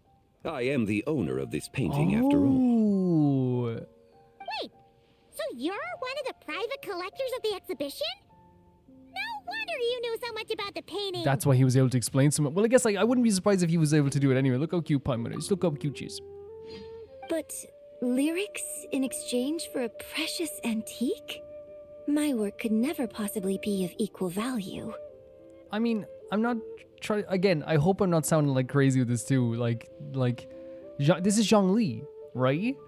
Zhongli has he doesn't have need for, he's never cared about money as much as other people care, right? Look how much he helped Tartagula. Like he legitimately just like loves life in general. Like he doesn't really see life as like anything monetary. He just loves life. I don't know about that. I'm not much of a scholar, but even I know your operas are in a league of their own. And that's also true. Like her operas are so famous around here that actually that would be kind of valuable. It'd be kind of like the equivalent of like Go On from Luna, like paying for something with a song and dance. It's like, yeah, they're pretty famous, and that thing. Well, Go On's famous for me, so. An astute observation, Captain Beto. In my possession, this painting is nothing but a lifeless artifact. In your hands, however, it could be transformed into a new piece of art entirely. That's so... Quite the worthy exchange, no? That's so lovely. It's so true. Those like it's like, hey, like, and some people feel this way. It's where like I've heard that before. People will have a piece of art and like they love it on their wall, but it's like a really famous piece of art. It's like it really means nothing in my home, but if you put this in like where everyone can see it, it's really pretty. In this case, like it becomes something even more amazing and can change people's lives and really hit people's hearts. But I'm not sure when I'll be able to finish writing it. It certainly won't be ready this year. Whenever you can, right? Like art takes time. Allow me to be equally forthright, Miss Yun. This silk painting is merely a copy I made of the original work. There is no need for such concern over its value. Do you think he's telling the truth here? Huh? So it's a fake? I had no idea you were such Would he a not just say skilled that artist, beforehand? Mr. Zhongli. I pride myself on having some knowledge of antiques, but I didn't notice anything that That's would what I'm point thinking. to it Do you think being he's a just trying to get her replica. to take it? You never cease to amaze I don't me, know. Mr. We'll see. Zhongli. We'll see for sure. You flatter me. All that said, Miss Yun, you must accept. I wonder. Truly, I insist. Because I wouldn't put past Zhongli to tell a little fib. Because he's fibbing constantly. His whole life is a fib. He's constantly pretending he's not. I guess that's not a fib, but like I guess he is pretending he is someone he's different. I guess he's not like his whole life is pretending he's not Morax, you know. But like I don't think he sees anything wrong with telling a little fib to get this in the right hands. He's gone from handing out fake Mora to fake paintings now, huh? Shh. Oh, I would never shush Paimon. Your kindness is impossible to refuse, Mr. Zhongli. Rest assured, I'll be sure to return the favor. Yeah, I think he's telling a little fib. I think he's. I think the traveler picked up on that too. I think. I shall look forward to it. Man, that was quite the find. I should buy something too, if only so I can show it off to Ningguang. Let's keep going and see what we can find. Yeah, my guess is it's a fib, but I could be completely wrong. This bronze war chariot is really something. It must have quite the story behind it. I've never seen anything like it before. It's just so chill. Just people getting to like look at these different art exhibitions. It's so chill. Do you know what this is, Zhongli? I heard from Miss Linlong that a carriage made of Celadon jade was unearthed in the chasm. It's gorgeous. It's really pretty as well. I mean, jade is such a pretty thing anyway. A copper canopy, a body adorned with flowing clouds and geometric patterns. Yes, this must be the one. A precious piece indeed. The one? This thing's gotta be thousands of years old, right? Crazy to think people back then were capable of such intricate metalwork. I think that all the time. Whenever I looked at history and history books and read, you know, countless history books, whenever I did that, I would always think one of the things that always amazed me so much so, even now it's still it's like Jesus Christ, like people were just like, and it was because here's the thing, it was because a lot of times there was more time on people's hands and stuff like that, so they were doing a lot of stuff like that too. But really, and again, I want to make clear there was more time on people's hands who were privileged to have time. The people that didn't have time were being treated very horribly. But still, it's one of those things where it is crazy what people were able to create in the past. Too often we view the past and future through the lens of the present. Objects that fascinated us as children seem crude later in life. Yes. And that's only after a few decades or so of separation. This is so true. This is so true. I mean, look at the way that people treat the PlayStation now and the N64. There's so many people online now that still go man, this game looks like a PS2 game. And it's to me, that's a compliment. But to these people who'd never played the PS2 when they were younger, are this game looks garbage. And it's hey, do you know what the PS2 looked like? Have you played a PS2 game? Have you played Final Fantasy X? Final Fantasy X looks better than most games nowadays. Yeah, I'm not saying games are bad. I want to make it clear. Games are still so beautiful nowadays. But there's some games nowadays that are graphically intense to the point that they're so crazy. That they have the most realistic graphics you've ever seen. And they still don't look as good as Final Fantasy X. Because they don't have that art style. They don't have that timeless art style. I always say this about Genshin. Genshin has a timeless art style. In 20 years' time, Genshin is still going to look incredible. It's still going to look insanely good. But any game that's using realistic, hyper-realistic graphics, there's a reason why they have to remaster them all the time, because even though the backgrounds look amazing, it's every time they're making these advancements in character design, it really feels like they're going to this thing where it's it becomes outdated much quicker. Whereas I'm playing Tales of Xillia right now, the remaster version, and that game still holds up because they chose art style over heavy graphics. Sorry for going off on a tangent here. Zhongli, you maybe take out the soapbox. If one were to stretch time across hundreds or thousands of years, one might discover that time is not always a force that pushes things forward. It would seem the people of that era managed to create a remarkable civilization in their own beautiful. right. It's beautiful to think about. It's beautiful to think about. Makes me want to get my hands on this even more. Ningguang's gonna be so jealous, don't you think? Has this war chariot caught your eye, Captain Beto? You gonna sell it? Oh, you must be Linlong from Shigu Antiques. Nice to meet you. This exhibition has been amazing so far. Well, that's all thanks to supportive patrons like you and Mr. Zhongli, of course. As for this war chariot, it was discovered by an archaeological team sponsored by Hoishan Hall. The price comes in at 90 million mora.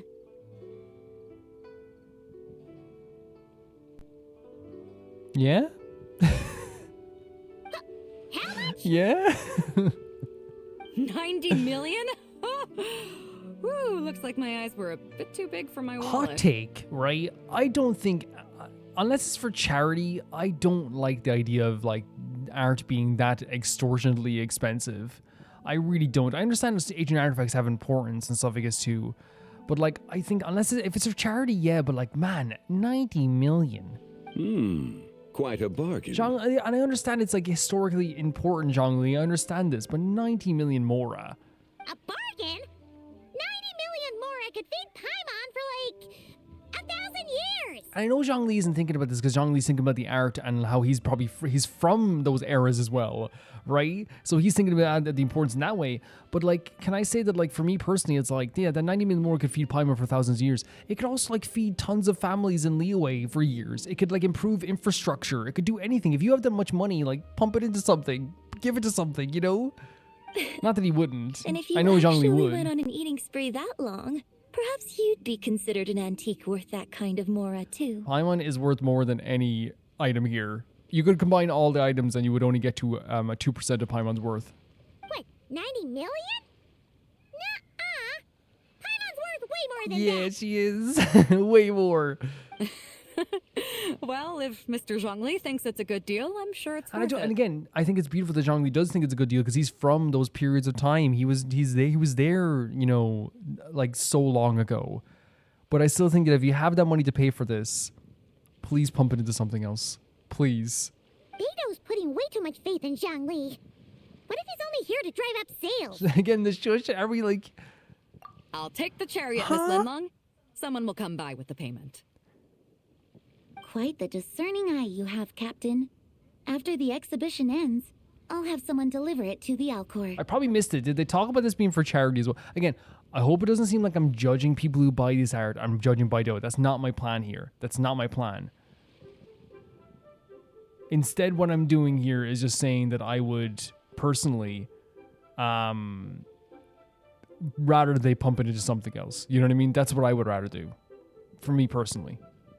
Actually, could you send it straight to Yujing Terrace? I'd like for the Tianquan to see the proof of my discerning eye for herself. Yeah, because I hope it doesn't sound like I'm ever judging these characters with that. I just know what I would do and what I would want personally. That's very funny though. Understood. She's like, look, I bought something nice. Great. Yunjin and I both found something. What about you three? Want to keep perusing? And don't worry about the mora. It's all How on rich me. are you? Nobody's going home empty-handed tonight. I mean, thank you so much. I appreciate your kindness, Captain, but I'm afraid I have some private matters to discuss with Miss Linlong. In that case, don't let us keep you, Mr. Zhongli. Right this way. Yeah, I would never judge the characters that I love. I want to make that clear. I would, however, say what I would do if I had 90 million more in this world. Like, I'm building a house, a small little house, making sure I can budget for the rest of my life, and then I'll just help whoever I can with it then. Traveler, Paimon, perhaps you would like to accompany me. Sure, I mean, if you're asking us, that means it's probably important. He's so pretty, isn't he? What? So you can show us another bargain antique that's so far out of our price range it's not even funny? Other people are always demanding Mr. Zhongli's time, but it's quite rare for him to extend an invitation himself. I wouldn't pass up this opportunity if I were you, Paimon. I guess so, yeah. Yeah, just don't forget to come aboard the Alcor for a drink later. We should at least check it out. I mean, if Zhongli's asking us to do something, I genuinely would, like, take it. Yeah, guess you're right. Taking a quick look isn't gonna cost us anything. Let's Yeah, go! and usually if, like, Zhongli, like, I don't know, it seems like there's something happening here, right? I love Zhongli, though. Yeah. 90 million more is a lot, though. It is a lot. But again, like, I think it showcases, again, it's trying to showcase how, like, knowledgeable Zhongli is about this stuff. And also how, I guess, profitable Baidu is. And I think it's also really good to show, like, it is a joke, like, between she's kind of like, see, I do know fancy stuff, Ningguang. See? Which is funny. These are all the jade pieces that were found, Mr. Zhongli. Oh, maybe it's going to relate to that stuff?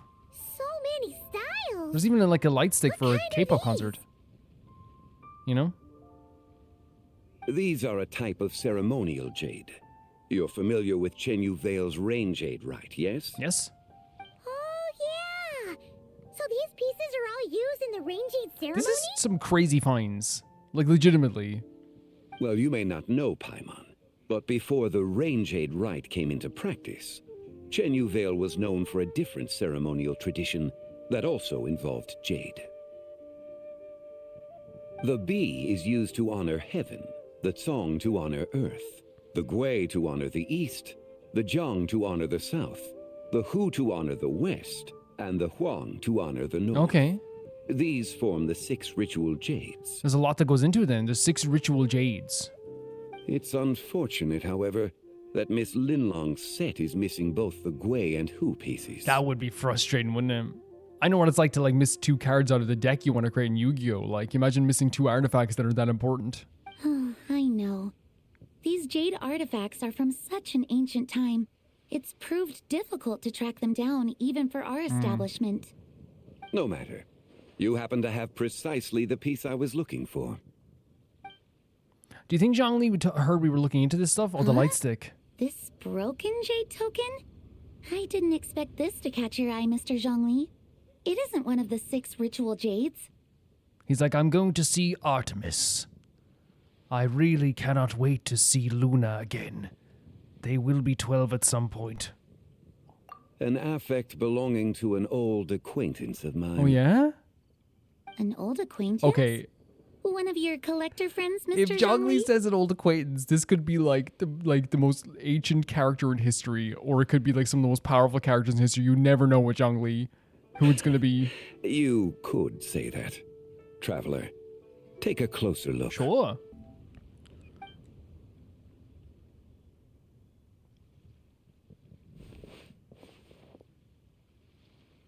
I'm about to learn Zhongli's fan chant now.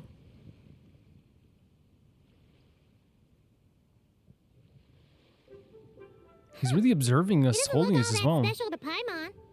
Just seems like a broken artifact. There's a crescent moon. Indeed. It's been thousands of years since the moon has appeared in such a form. Oh, yeah? So, in the past, the moon wasn't always full. Then, could this missing chunk be from when Jeonju devoured part of the moon? That's so interesting. That it's not even just depicting like a crescent moon, like it's depicting a moon that's been bitten. It's worth looking into. Yeah, it's very cool. Your insight is invaluable, Mr. Zhongli. I had no idea how special this piece was. Since it has caught your interest, allow Shigu Antiques to cover the cost. Ah, Jesus Christ, man. Like, they love Zhongli. That is far too generous, Miss Linlang. He's so pretty. Not at all. I've always wanted to give people a chance to appreciate these snapshots of history. So holding an exhibition like this has been a lifetime wish of mine. And it never would have been possible without your help, Mr. Zhongli. Oh, she's very appreciative. That's pretty cool. I merely put in a good word with a few acquaintances of mine. Oh my god, whenever he says acquaintance, again, it could mean like just someone down the street who works in a shop or someone who has the power of 10 gods. And it had a profound impact. Without your recommendation, I doubt half of these collectors would have come to the exhibition. So, on both a personal and professional level, I owe you my thanks, Mr. That's Zhongli. really nice. That's a really nice thing to hear. That'd be really nice to hear. Wow! Zhongli actually did something useful for once. Okay, I know Paimon's joking, but like, he is like the lad who, he always steps into the last second. What? What just happened? What just happened? Yeah, what just happened? How'd I get here? This is not even like a space like we've seen before. That light ahead could be an exit. I should check it out. I mean, anything you should check out in here. What is just and now we're in our new outfit as well. Whoa.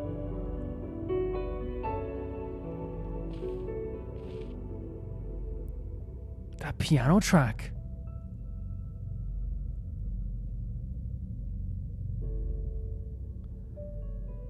Instantly beautiful, by the way.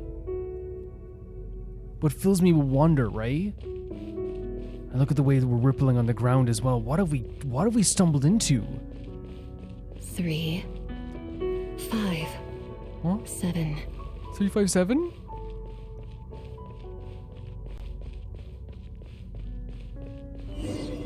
What's 357? 11, 13, 17.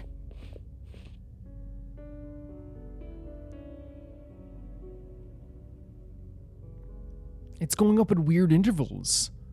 Who said that? 19, 23, 29. 31?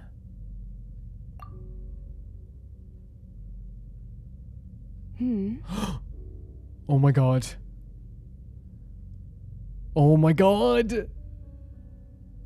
You also enjoy counting in such a fashion, Lost Child? Lost Child, is this the one from the menu? Oh my god. Look at her as well. Obviously a lot of the newer characters are so detailed. But look at the eye makeup and all. And who are you? The same loneliness as them. It seems to exist in your heart as well. The loneliness? Who are you? Me? I'm sorry, I don't remember. What is this place? The shadow of Look the at her moon? design. Or a dream of time. Whoa, oh my god, I just got I just got chills looking down. I'm sorry. No one has look asked at me this such image. things before. I've been here for so long. There is much I have forgotten. I'm sorry, this design is insane as well. Look at this, look at the colors. It's like Jade, but like a little bit brighter. Her hair is actually magnificent. There's like a half crescent moon in her hair. Look at that. The way it comes around like that. It looks like horns, but it looks like a half crescent moon to me. But she's forgotten? There's so much she's forgotten, even though she's been here for so long. And she even said here that, like, is it the shadow of a moon or a dream of time? This is a crazy image, by the way, when we were looking down on Liyue. But also just a new character here. I know nothing of your arrival. All I know is the longing in people's hearts. Yeah? So she didn't bring us here. She does have a Liyue design, by the way. Yet, I sense the moonlight's guidance within you, child. Perhaps that is what brought you here. No way. Because we're so close to Columbina? She has a presence about her, right? A very magical presence. You seem confused. Perhaps I can help in some way. I need to know more about her right now. How do I get out of here? The path home is... that direction. I believe someone told me that before. That's what we were heading towards, right? For sure. But I was never able to reach the end. But she's never been able to get home? Who are you? You should take a look. How will we go together? I love the traveler's mentality. Like right away, how will we go together? No need. It would seem... my time has already run out. Please. Oh my god, Genshin, what are we doing? Who is this? Farewell.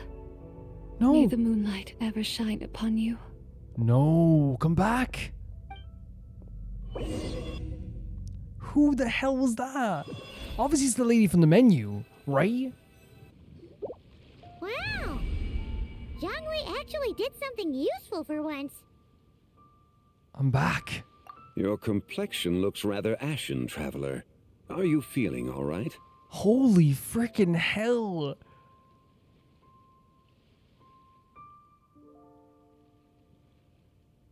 Do you think that's who's depicted in the paintings as well? The painting we saw with the toad and stuff like that? Yeah, what's wrong? Does your stomach hurt? I just met the strangest person. No, I was in the strangest place. I don't even know how to explain. Again, this is one of those times we went to a place and like nothing was really fully explained. It just felt like it was a mountain of confusion from her and from us. Huh? What are you talking about? You were right here the whole time. Oh my god, we went to somewhere crazy. Ah, I see. Well, you know about this? I'm afraid we must take our leave, Miss Linlang. My friend has taken ill and I must escort him to get some rest. It sounds like something Zhongli already knows about. Of course. Traveler, Paimon, please, come with me. Man, my yes. heart. Regarding the payment for the Jade token, charge the expense to the Wangsheng funeral parlor if you would. For Hu Tao? No, you don't do that with Hu Tao. You're gonna have to pay that back with your wages. Man, my heart is still like beating. Like, it's not like going crazy, but like I can feel it. Like, I'm like, what just... Oh, then they went here. I love this little, like... Oh, I love this little story hunting crew. I need to know what happened with that gal. And we're not gonna find out like let's say today. Like this is usually like 3 days, isn't it? Guess someone's thinking of me. But this late at night? Zhongli charging the money to her. Must be that consultant of yours. I bet he's out there spending all year more at the exhibition. I'll make him pay it back. I have allegiance to Hu Tao over Zhongli, guys. I'm sorry. Yeah, he'd be the perfect employee if he just knew how to rein in the spending. But never mind him. Let's focus. This is gorgeous. On the moon. We gotta see if it gets eaten tonight. I love this little crew. They all went on a trip together just to see this. I love it so much. And by the way, one of my favorite things is Hu Tao saying yeah. Yeah. I love it so much. I don't think it's going to happen. We've been out here all night, and the moon's the same as ever. But see, for me as well, even if it didn't happen, like the experience and the journey we went on together is what's important to me in this. You know what I mean? That's what I'd love the most. It is quite late, and Chongyun's getting tired. Oh, Xingqiu bullies him a lot, but like he still cares. How about we head back? We can come back another time. That seems like famous words that something's about to happen, right? Head back already? Okay. Actually, I do have a new dish I'm testing out tomorrow. And as part of my New Year's resolution, I'm trying not to oversleep. The energy of this music surrounding us right now is overwhelming. It's like, it's fluttery, it's beautiful, it's fantastical, but it also like has this, I don't know what you say, like it's kind of toned down now. I love this too, as I'm like, this is overwhelming music, then the game goes, how about we tone it down a bit? But it's still very magical, it's beautiful. All right. Guess it just wasn't meant to be. Let's go. They keep saying words that in any other TV show, what would happen then is something would happen right now. You know what I mean? They keep saying this stuff. Oh. When the sun's out, bathe in sunlight. When the moon's out, Hu Tao. bathe in moonlight. Just doing a little song as she's leaving. Oh my god, as soon as they turn around. No. As soon as they turn around.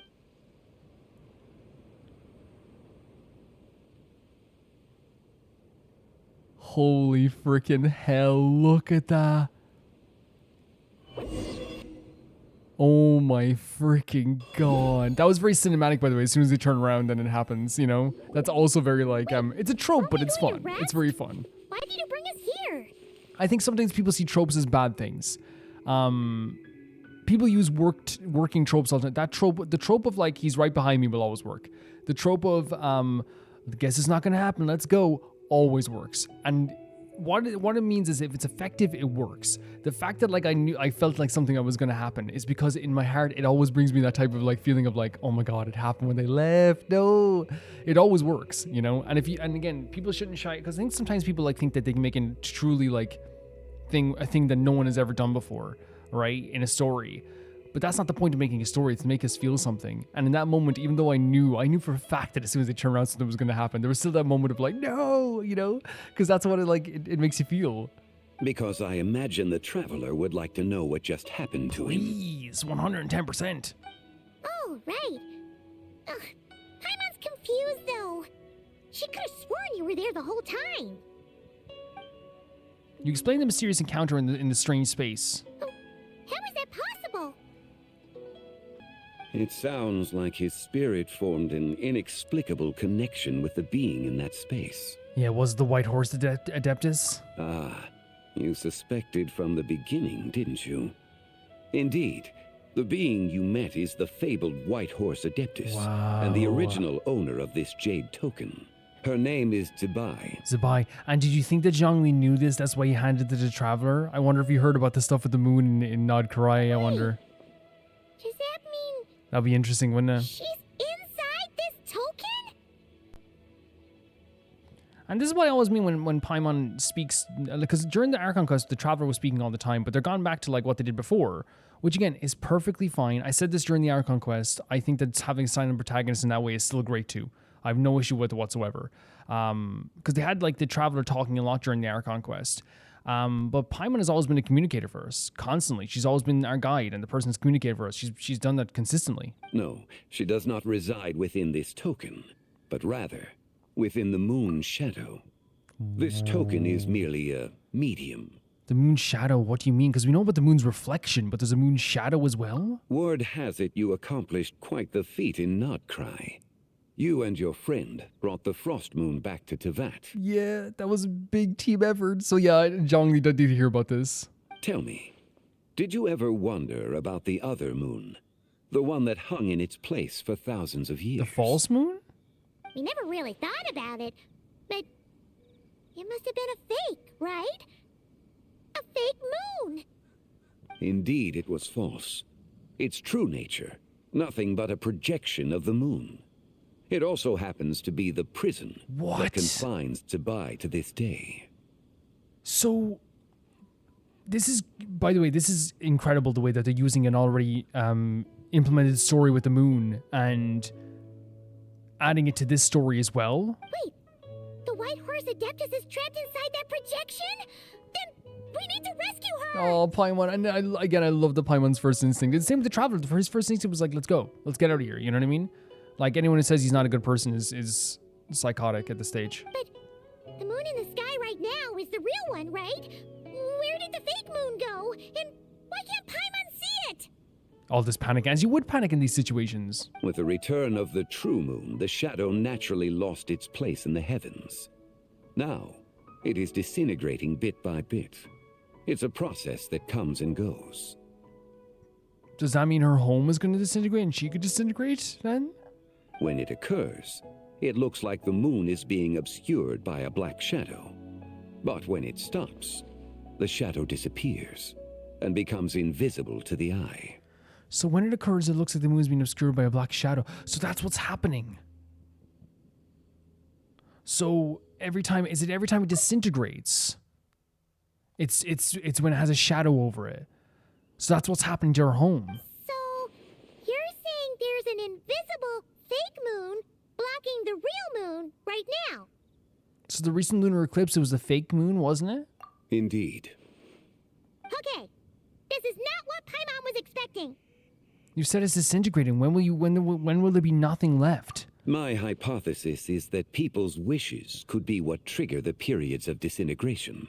After all, when you experienced that episode just now, it was precisely when Miss Linlong spoke of her own wish. So it's people's wishes? So somehow she's connected to people's wishes then? Is that because the White Horse Adeptus answers people's wishes? Oh, okay. Yeah. The legend must be true then. Right. So, that means the more wishes we make, the faster the fake moon will disintegrate, right? Then it won't be long before the White Horse Adeptus is free. See, that's not what I thought. I thought it was that, like, maybe her home, if it disintegrates, she disintegrates with it. Quite the contrary. After countless years trapped inside, the two have merged into one. Yeah. When the moon shadow is gone, Tsubai will cease to exist in this world. That was legit my first thought about this, is that, like, she would disintegrate as well. Oh no! So, by bringing the moon back, we actually hurt the White Horse Adeptus? Yeah, but there's no way we could have known this. It's a crazy story, the idea that, like, she's trapped in the shadow in a fake moon, and when the fake moon disintegrates, she'll disintegrate too. Like, it's such a crazy and great way of, like, implementing, like, the moon back into the story in such a very hurtful way. But, like, we did what we had to do, and we shouldn't look back on it. Do not burden yourself with such thoughts. Because of your actions, a promising opportunity has presented itself to us. Let us not forget, what is crumbling is also precisely that which imprisons her. So there's still a way to fix this? Yeah, I like, as much as, like, this is a horrible thing, and we should feel, like, a little bit awful about it, I don't think the Traveler and Paimon should ever feel bad for what they did here. Because what they did was, like, incredible and not cry. You know what I mean? I'd do it again to stop the Tory. Yes, and that is why I invited you here tonight. Your connection to that broken Jade token confirms that you can do what I envision. However, while I had hoped to receive your assistance, this matter could have significant ramifications. I must admit a certain reluctance to implicate you in more of Tevat's secrets. Often, the deeper one's knowledge of such matters, the harder it becomes to extricate oneself from them. And this is very true. And I appreciate so much that Zhongli is saying this, because it is very much, like, true. Like, the more you know, the more danger you are in these situations. Why did I think of like Tony Soprano and stuff like that too? But like, you know, it's a lot of things in life. The more, like, you know, the less you know, usually the better off you are, in certain aspects. But you're talking to the traveler in Paimon, you know. You are someone who once traveled through the boundless sea of stars. I cannot help but wonder. Perhaps it is wrong for your fate to become too entangled with the fate of any one world. So it's so interesting for him to say this as well, to be like, you know, should you be entangled with the fate of Deva? And I think it's intentionally saying this after we Columbine asked us, where do we consider home, and we said Teva. We're already deeply connected to Teva. This is our home. Such is your conviction then. Since journeying beyond there it is. You have had ample time to reflect on these matters, it would seem. Yes. So tell me what I need to do. It's perfect writing. We had the question from Columbina last episode, and now we have Zhongli reinforcing it and seeing the change in us after that question. And also seeing the change in us since we left Liyue, you know? Something what I need to do. Very well. Look at the first image out secret here. I must reveal is that Zibai has long since passed away. The being within the Shadow Moon is merely one of the 3 deadly selves she severed before her death. She severed parts of herself? Wait, the White Horse Adeptus is dead? Weren't you supposed to tell us how to fix this? Now it just seems even more impossible. Please remain calm, Paimon, and allow me to explain. The 3 deadly selves is a practice used by those engaged in spiritual cultivation. Okay. The intent is to sever the 3 vice-laden mortal selves to reveal one's true, pure self beneath. Oh. However, Zibai's 3 selves are more complicated in nature. So it's an intended thing to reveal your true self by sever. Okay, me just reading this and not knowing exactly what's happening, but I guess I get what you're saying. They're trying to like show your true self. Because in the moment before her death, someone preserved the shattered essence of her soul and placed the fragments within her 3 deadly selves. Before her death, someone shattered the essence of her soul and placed the fragments within 3 deadly selves. If we retrieve the 3 fragments of her soul, there is a chance we can restore her presence in the mortal realm. Okay, but can I take a screenshot of this? Just to see. So that means just so we can look back on it. Oh, Paimon's so invested in this. As you would be. Like, again, it's someone who like is from our perception being trapped. Like, it makes sense you'd want to help out.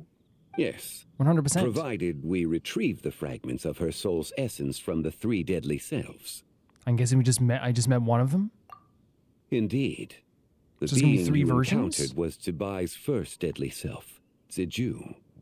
After Zibai's death, she ascended to the heavens and became one with the Shadow Moon. The essence that resides within her is a heavenly soul, also known as Taiguang. Thus, this self is the closest to Zibai's true nature.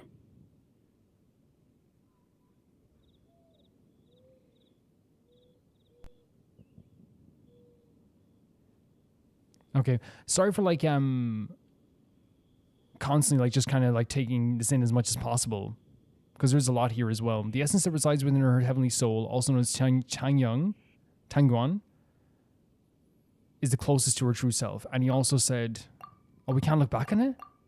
That said, because she is trapped within the Shadow Moon, we have no choice but to seek out the other 2 soul essences first. Okay. Then we can unite them as one. So the one trapped in the Shadow Moon is the one that's closest to her original form, or her real form. Yeah. So the first one is the first deadly self.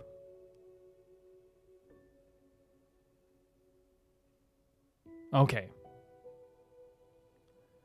She ascended to the heavens and became one with the Shadow Moon. That's the first one. That's Ziju. She's the one closest to her true nature. I'm going to seek out the other 2 first. Okay, that's fine. Her second deadly self is called Zhongli. After Zibai's death, she fell into a slumber deep beneath the earth in what is now known as the chasm. So she's in the chasm. The essence within her is the Earth Soul, also known as Zhongli.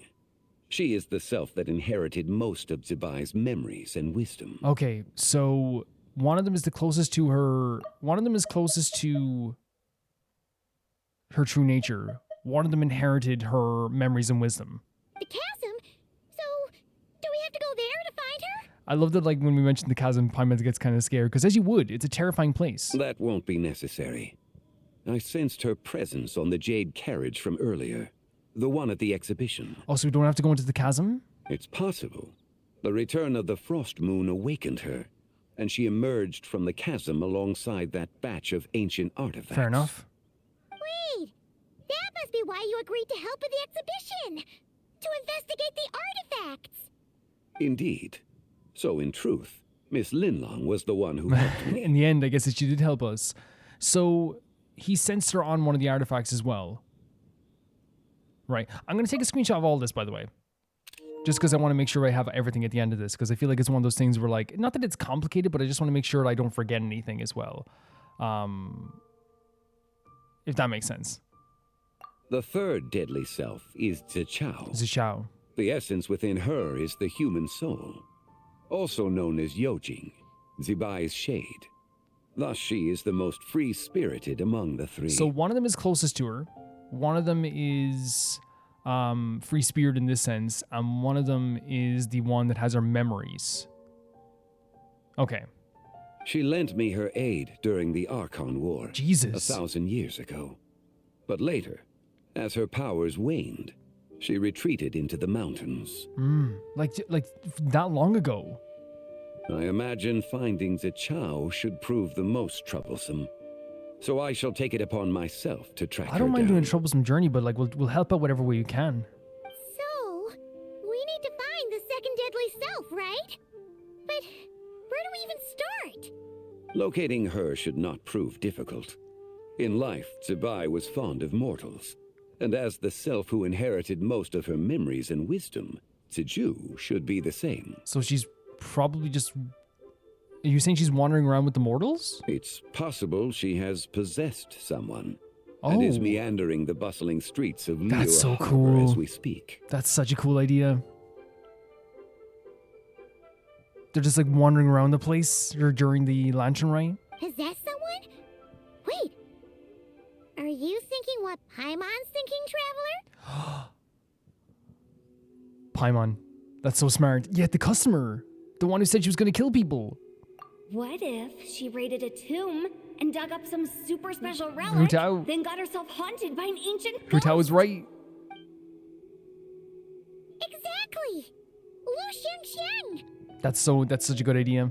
And it builds up like this story, right, from the start. This thing that at the start we just thought was someone just like, you know, being quirky, ends up being like the idea of it could be a possession story. Like really, really cool way they led into this. It seems you have a lead in mind already. 100%, thanks to, you know, meeting up with, Hu Tao and crew. Should still be at Boo Boo Pharmacy.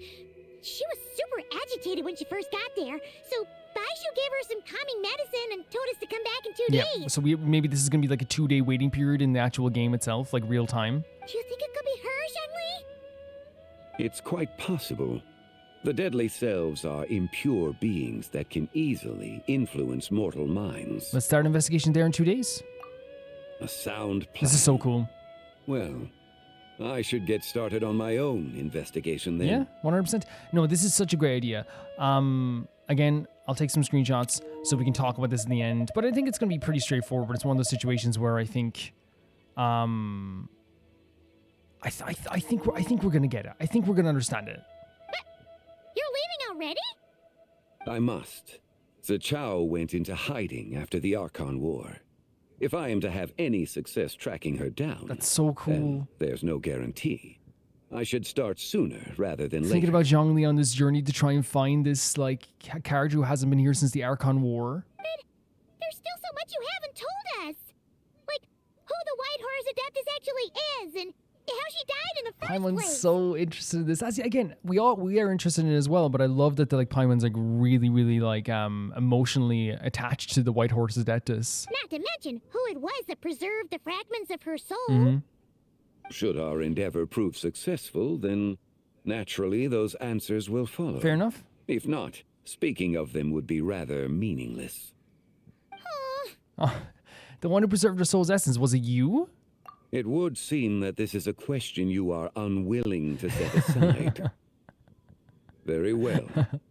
I shall tell you. Zhongli's like, okay, you're not going to leave this, are you? Okay. It was the Avatar of Time. What? Istroth. He just drops it so casually as well? What? Ah, so you know of her existence? Yeah. The ruler of time saved her soul. So Istroth saved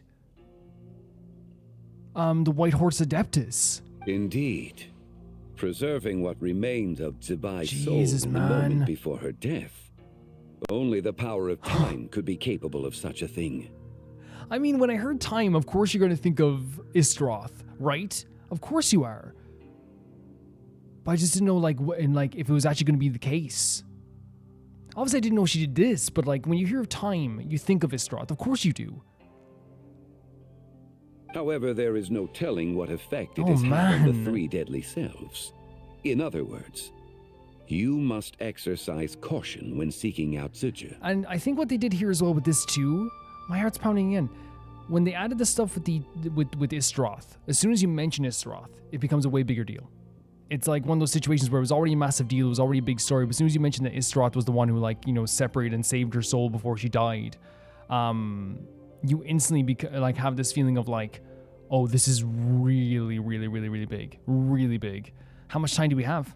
On the night of Lantern Rite, countless Shao lanterns and the wishes written upon them will be released into the sky. I estimate that this event will trigger the Shadow Moon's collapse. Oh no. Again, it's one of those situations where last year where while the Lantern Rites were going off, we were going through something pretty traumatic. But eventually beautiful, but pretty traumatic at the time. It's going to be a signifier. When that happens, the cage that confines the first deadly self will open. That is our moment to act. But also the moment where all could be lost. We have to be what Zhongli saying is so true. It's gonna be a moment of, like last year. It's sorry. Either gonna be. I'm so worked up after the Isra stuff. It's either gonna be a moment of triumph or it's gonna be a moment of trauma, right? For if we fail to retrieve the other two soul fragments in time, Zibai's resurrection is hopeless. Understood. It's a big deal. We have to do this. As I mentioned before, the answers to your remaining questions should come in time, providing our efforts bear fruit. Hopefully. Oh man. Let us hope that all proceeds smoothly in the days to come. Yeah. Is this it? Yeah, that makes sense. So it's gonna be 2 days real time until we can get back to that story again. But guys, it's so incredible the way that they've made the likes of Istroth so important in terms of the shades. Hello. Oh. I didn't even know there was something like this up here. I don't know if I've ever been up here. But they made it so important in terms of the shades. So we've actually got, in my opinion, we've gotten to a point where even when their names are said, it makes me go freaking nuts. It's like, holy hell, you know what I mean? And I think they know this too. They know the value of the names in their story. It's the same thing when you hear them say oh, the heavenly principles, or when you hear them say, look how beautiful Liyue is. No, they don't say that, but look how beautiful Liyue is, guys. You can see Sumeru and Fontaine in the distance. But yeah, they know for a fact the names carry weight now in Genshin. So it's the same thing of if you hear someone say the word, Rereer, if you hear someone say the word gold, they emphasize so much of a new feeling in the story that makes it just serious almost instantly. It makes it so serious almost instantly. Where's Liyue, by the way? Oh my god, look at the little lights in the distance. That's really, really pretty. Where are you going? You want to follow me? Where are you? What? How do we... What? You can't get me. I'm ungettable. Oh no, there's something over there, I think. Oh, did you figure it out? I kind of did figure it out. Oh, you figured it out? Yeah, you did. See, Liz, I haven't talked to you in so long. Yeah, you've neglected us. I haven't neglected you guys. Like, Jesus Christ, come on. Big neglector over here. I haven't neglected you. Oh my god, that's awesome. We've been on one of these bridges before. Oh, if it's a Neglectatron 5000. No, you're being very unfair. You never do the voices for us anymore. You have your own voices. That's not me doing it. That's voice acting in the game. Yeah, that's what they all say. Honestly, like, I'm really kind of confused. Because, like, you know, you like had a bunch of inside jokes and you don't say them anymore. You're right. Yeah, I'm right. You're right. Okay, I should focus on you guys a bit more sometimes. Yeah, just a bit of silly love wouldn't hurt nobody. It won't hurt nobody. Yeah? So, come see us next week? Oh, yeah, I knew it. I knew it. No, it's not that I can't. It's not that I don't want to. It's, oh, we must have done half of this before. Very cool. Very cool. Certainly worth the extra mile. We've been here before for sure, 100%. Okay, so this was awesome. And again, there's other stuff here in the actual event too. Like there's like different missions, it seems. Like this too. I'm guessing these are like the mini games of some kind. I wonder. We finished the first one. So there's going to be 4, but usually the final one is... Yeah. You'll be seeing this next Friday. Next Friday will be the next part of it. But yeah, that's usually what happens is like... event guidelines. Usually what happens is like... they do things like... they give you mini games to do as well, and like little mini things you can do in that sense too. I actually might go into Liyue Harbor just to see if there's any characters we can talk to before we go into the final discussions. I'm actually recording a bit of Rome Reacts today as well, so... It's going to be a big day for all of us. And by for all of us, I mean me. But yeah, like, the way they just name-dropped Istroth... And again, it's one of those things where, like I said, I came into it... When I heard time, you think Istroth. You think Venti. You think that last quest as well. But I not only love how they're relating it to the idea... Because it was already a big deal, the idea of, like, a shadow of the fake moon. The fake moon's coming back in a bigger aspect of the story. But I think also, like, what makes it so cool is, again, is they know, as I said, how to emphasize something by name-dropping something. Istroth. Istroth. You know what I mean? It's a big deal. It's a big deal. I mean, it shook me. It shook me when it happened. That's the way things go. Like, they know what they're doing with that. It's not only just a really good story point, but it is also, like, something that will shake you to your core. And already it was a really cool story. The idea of this, like, this moon adeptus, or this white horse adeptus separating itself into 3 different forms is a really cool idea for a story, especially like the different like personalities and different ideals, and the fact that this possession that happened at the start of the story was literally just like, it wasn't just a possession. Or sorry, it wasn't just like someone going mad in a store that we thought was funny for the time. It was actually like one part of an adeptus possessing a character. We might not find anybody here yet. I'm guessing this is one of the mini games then, right? Yeah. Well, again, I'm not going to be doing mini games today, but like just like last time, I'll try them all out tomorrow. Last time when they did the Lantern Rite, they had like but that might change with the banner coming up, right? There might be like new things for the banner for the Lantern Rite stuff coming up. Because last time they gave us like we could get Liyue characters right on the banner for the, but then you never know. You never know what they might do. But I really like this so far. I think that this like is one of those things where like people always like don't.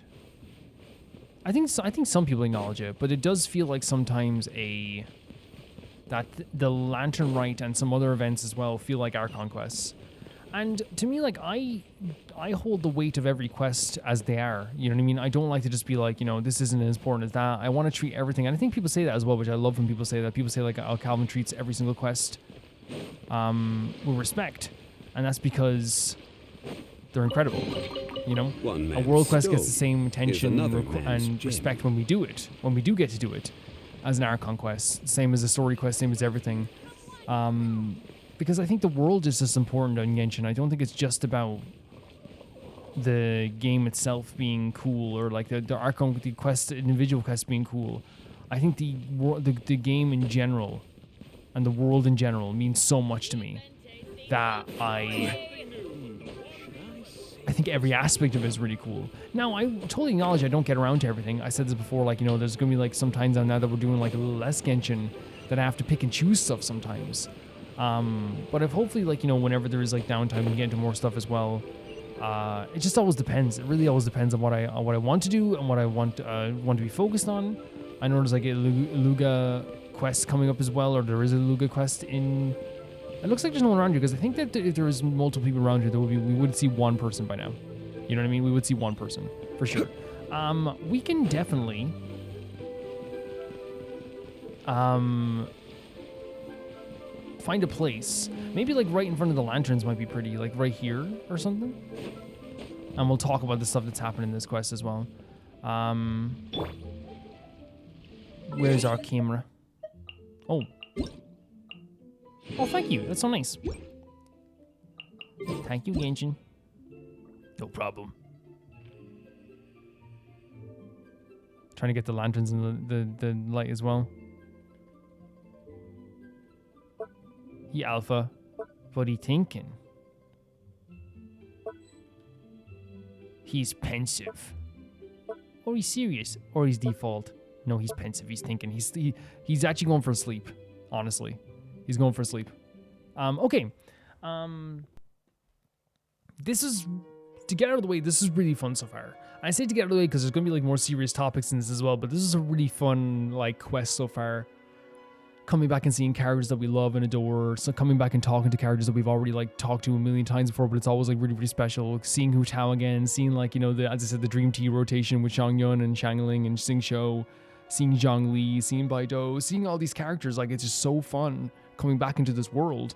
You know, Ningguang, Lanyan, you know, Yunjin, all these characters, like it's catching. Like, it's what Lantern Rite to me is like the most special thing about it. Yes, it's coming to see how beautiful the lanterns are. Yes, it's coming to see how beautiful these locations are. But to me, it's also about like the beauty of talking to characters you haven't seen in a while. And that's what I like about events in general. Like getting to see, you know, how everyone's doing and like see what everyone's thinking about. But here, we started off coming into this world, learning about the idea of the White Horse Adeptus. We not only were learning about the White Horse Adeptus, but we were learning about what's the name of the frog? It's Jean. I can't say that. I'm going to be so terrible with the actual pronunciation of the frog. But the giant frog that like bites, that takes a piece out of the moon, that devours the moon, the moon devourer. It looks even beautiful in the daytime as well, doesn't it? It looks really gorgeous.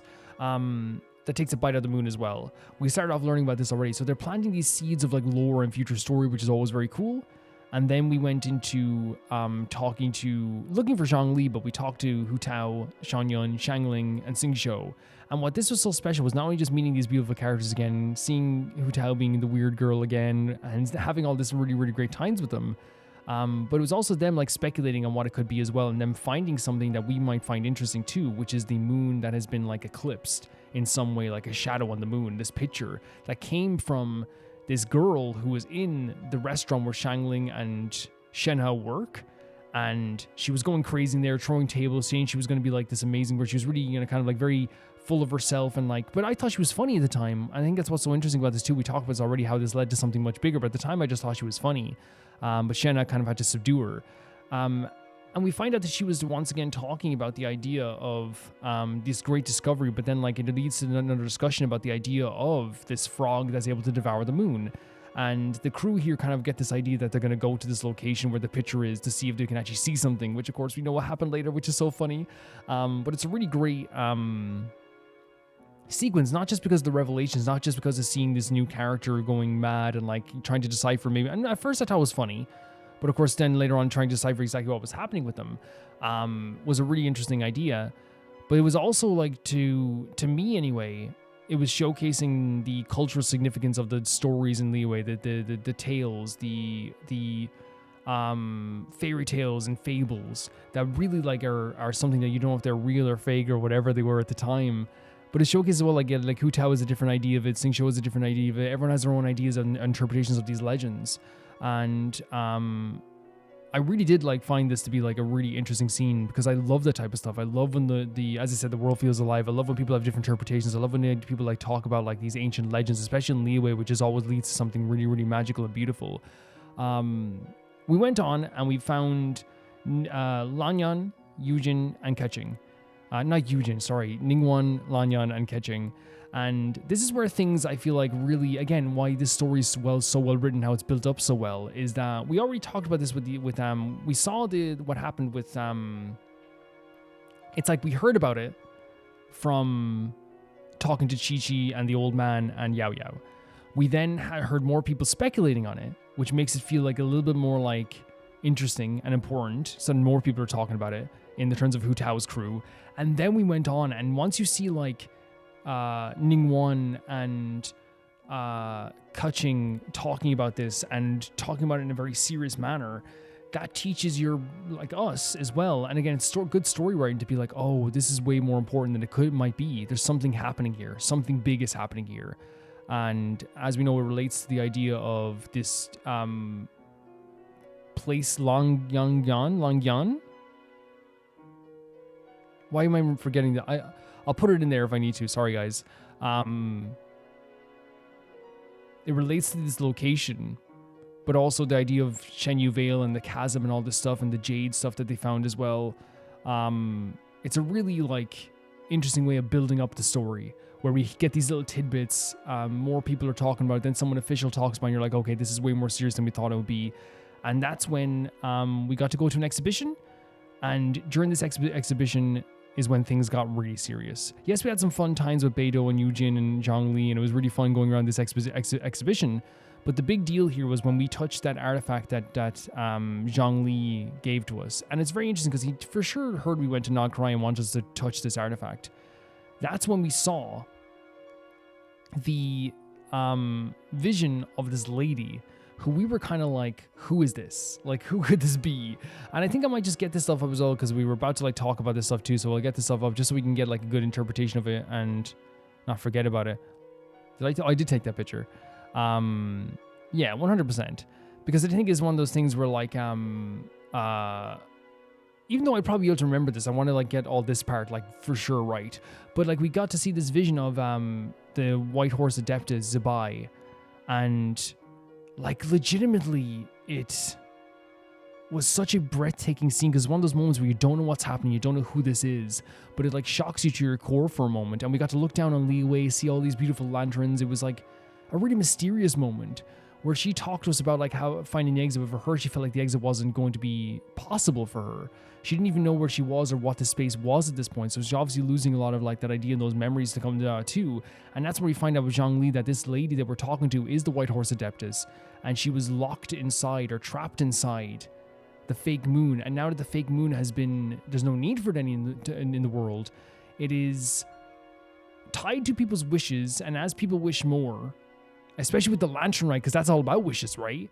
It's actually disintegrating the moon bit by bit, but since she's so tied to that moon, it's actually going to disintegrate her even more with it as well. We also find out that it was Istaroth who was the one who saved her life originally anyway. But yeah, we can read through this as well, and in terms of the story we just saw here as well. I think this is like the original part.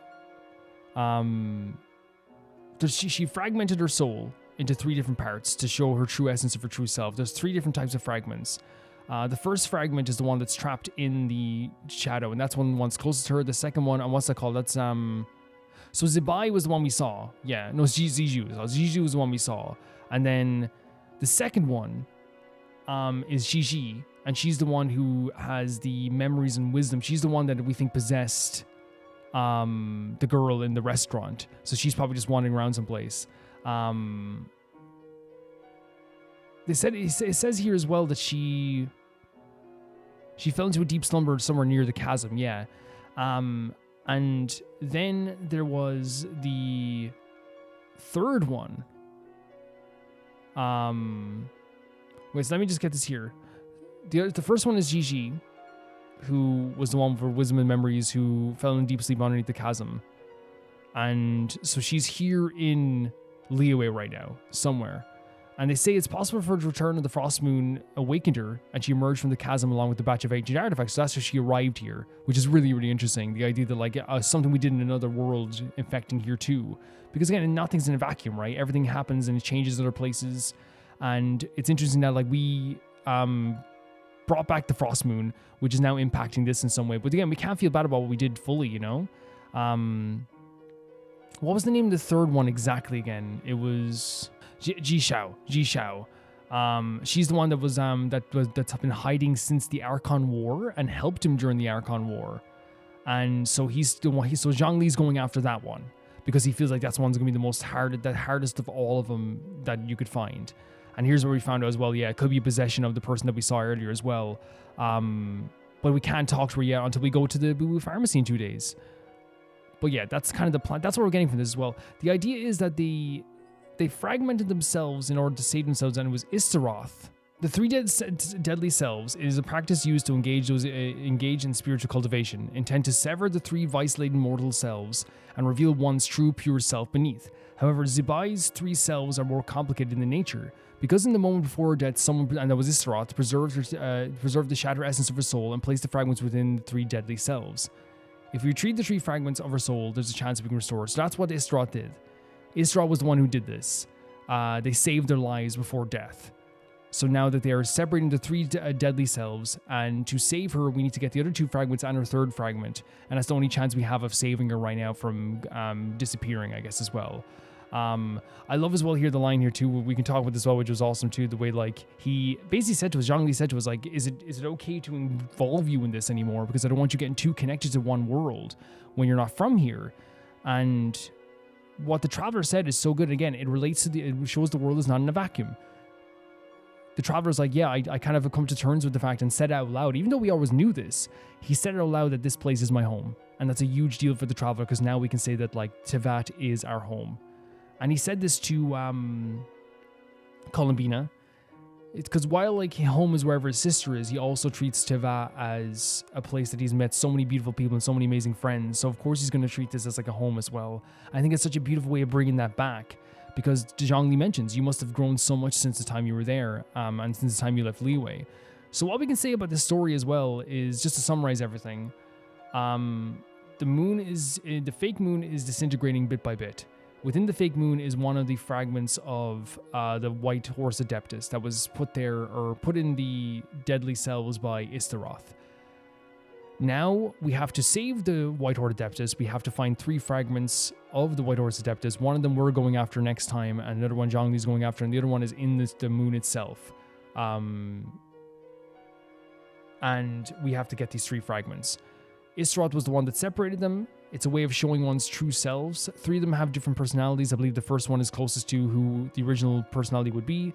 The second one is about the wisdom and memories. And the third one, what was exactly the third one again? Sorry for, I'm not going to say sorry for looking back at this, because I think it's okay to like, because there's so much information we get at all one time. And the third one, Jishao, is like seemingly going to be the most troublesome to find, I suppose, as well. But it's because we brought back the Frost Moon, that's why this is disintegrating. But again, we can't feel bad about that. But of course, we're going to feel bad about it somewhat. And that's why we probably feel like we need to help people here as well. This is a really cool story. I love the way they built it up. And it's not even like, it's only started. And we're dealing with like stuff with the moons again. We're dealing with stuff with like the Adepti again. This is going to be a really cool time for me. Like, I'm really excited to like get into this. I think that's like what makes this so fun and so special, honestly, is that like already they've set the tone for the rest of this story. This is going to be a story about Istaroth. It's going to be a story about Adepti. It's going to be a story about personal stuff with the people we like in Liyue as well. Like, we're with Zhongli, we're talking to Tao, we get to see people we love. And it's going to be a story about the moons. Like, already this is like, so, and again, it might not be as heavy as I'm thinking it's going to be. It could be just something that like, is in the end doesn't turn out to be that huge or something like that, but it is something that on a world level, but it could be huge on a personal level, on a smaller level, which still is huge. Like, for example, like what I would say a huge or on a small, not that it's small like in terms of emotions, but say like a character that we love is in trouble. That's huge to us, but maybe not huge to the whole world. You know what I mean? So we're gonna get to see something like that as well. There's the lights back out again. I am really excited. I'm truly excited to get into more of this. As I said, what I loved of it so far, getting to talk to the characters again, getting to see their point of view, getting to hear them talk about the story, the build up of the story, the way that they build up the idea of like the White Horse Adeptus, and the way Zhongli explained it to us. Like, I feel like it all was built up so well to the point that when we got to the end and we heard Istaroth and we heard all that stuff, it like made it so important. I love the actual lore behind it itself. Seeing Liyue like this is always fantastic. Getting to talk to all the characters is fantastic. Yeah, this has been really fantastic so far. I hope I've got a grasp on the story. Maybe you guys can like fill in some blanks as well of what I may be missing. But it seems like this is going to be a story that we're going to have to deal with like a lot of really crazy stuff. Will you be joining us? Then it's settled. I also love the scene where the characters went to the moon place and they just missed it. Because again, seeing the moon like that, getting like a shadow on it, or getting devoured by this frog. The idea of this frog, or what they're saying is the idea of like it disintegrating is actually just a shadow over it, but relating to the idea of that frog is a really cool idea. And I love those legends as well. I love the way Liyue does those legends, the way they like embrace the fairy tales and the fables as a way of like talking about things that are happening in normal life now. Like, I think that, it's the type of thing of like bridges keep falling in Liyue, and they talk about like, a ancient bridge destroyer. I know it sounds like I'm joking, but I genuinely love that they have so much of their life related to fables and the stories and the legends and all this stuff too, and a lot of them are real.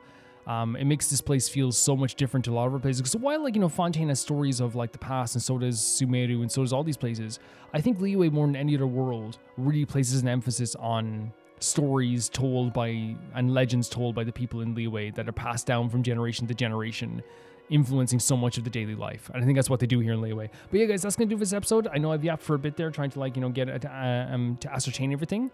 But I want to say thank you so much to everyone who watched this video and supported me.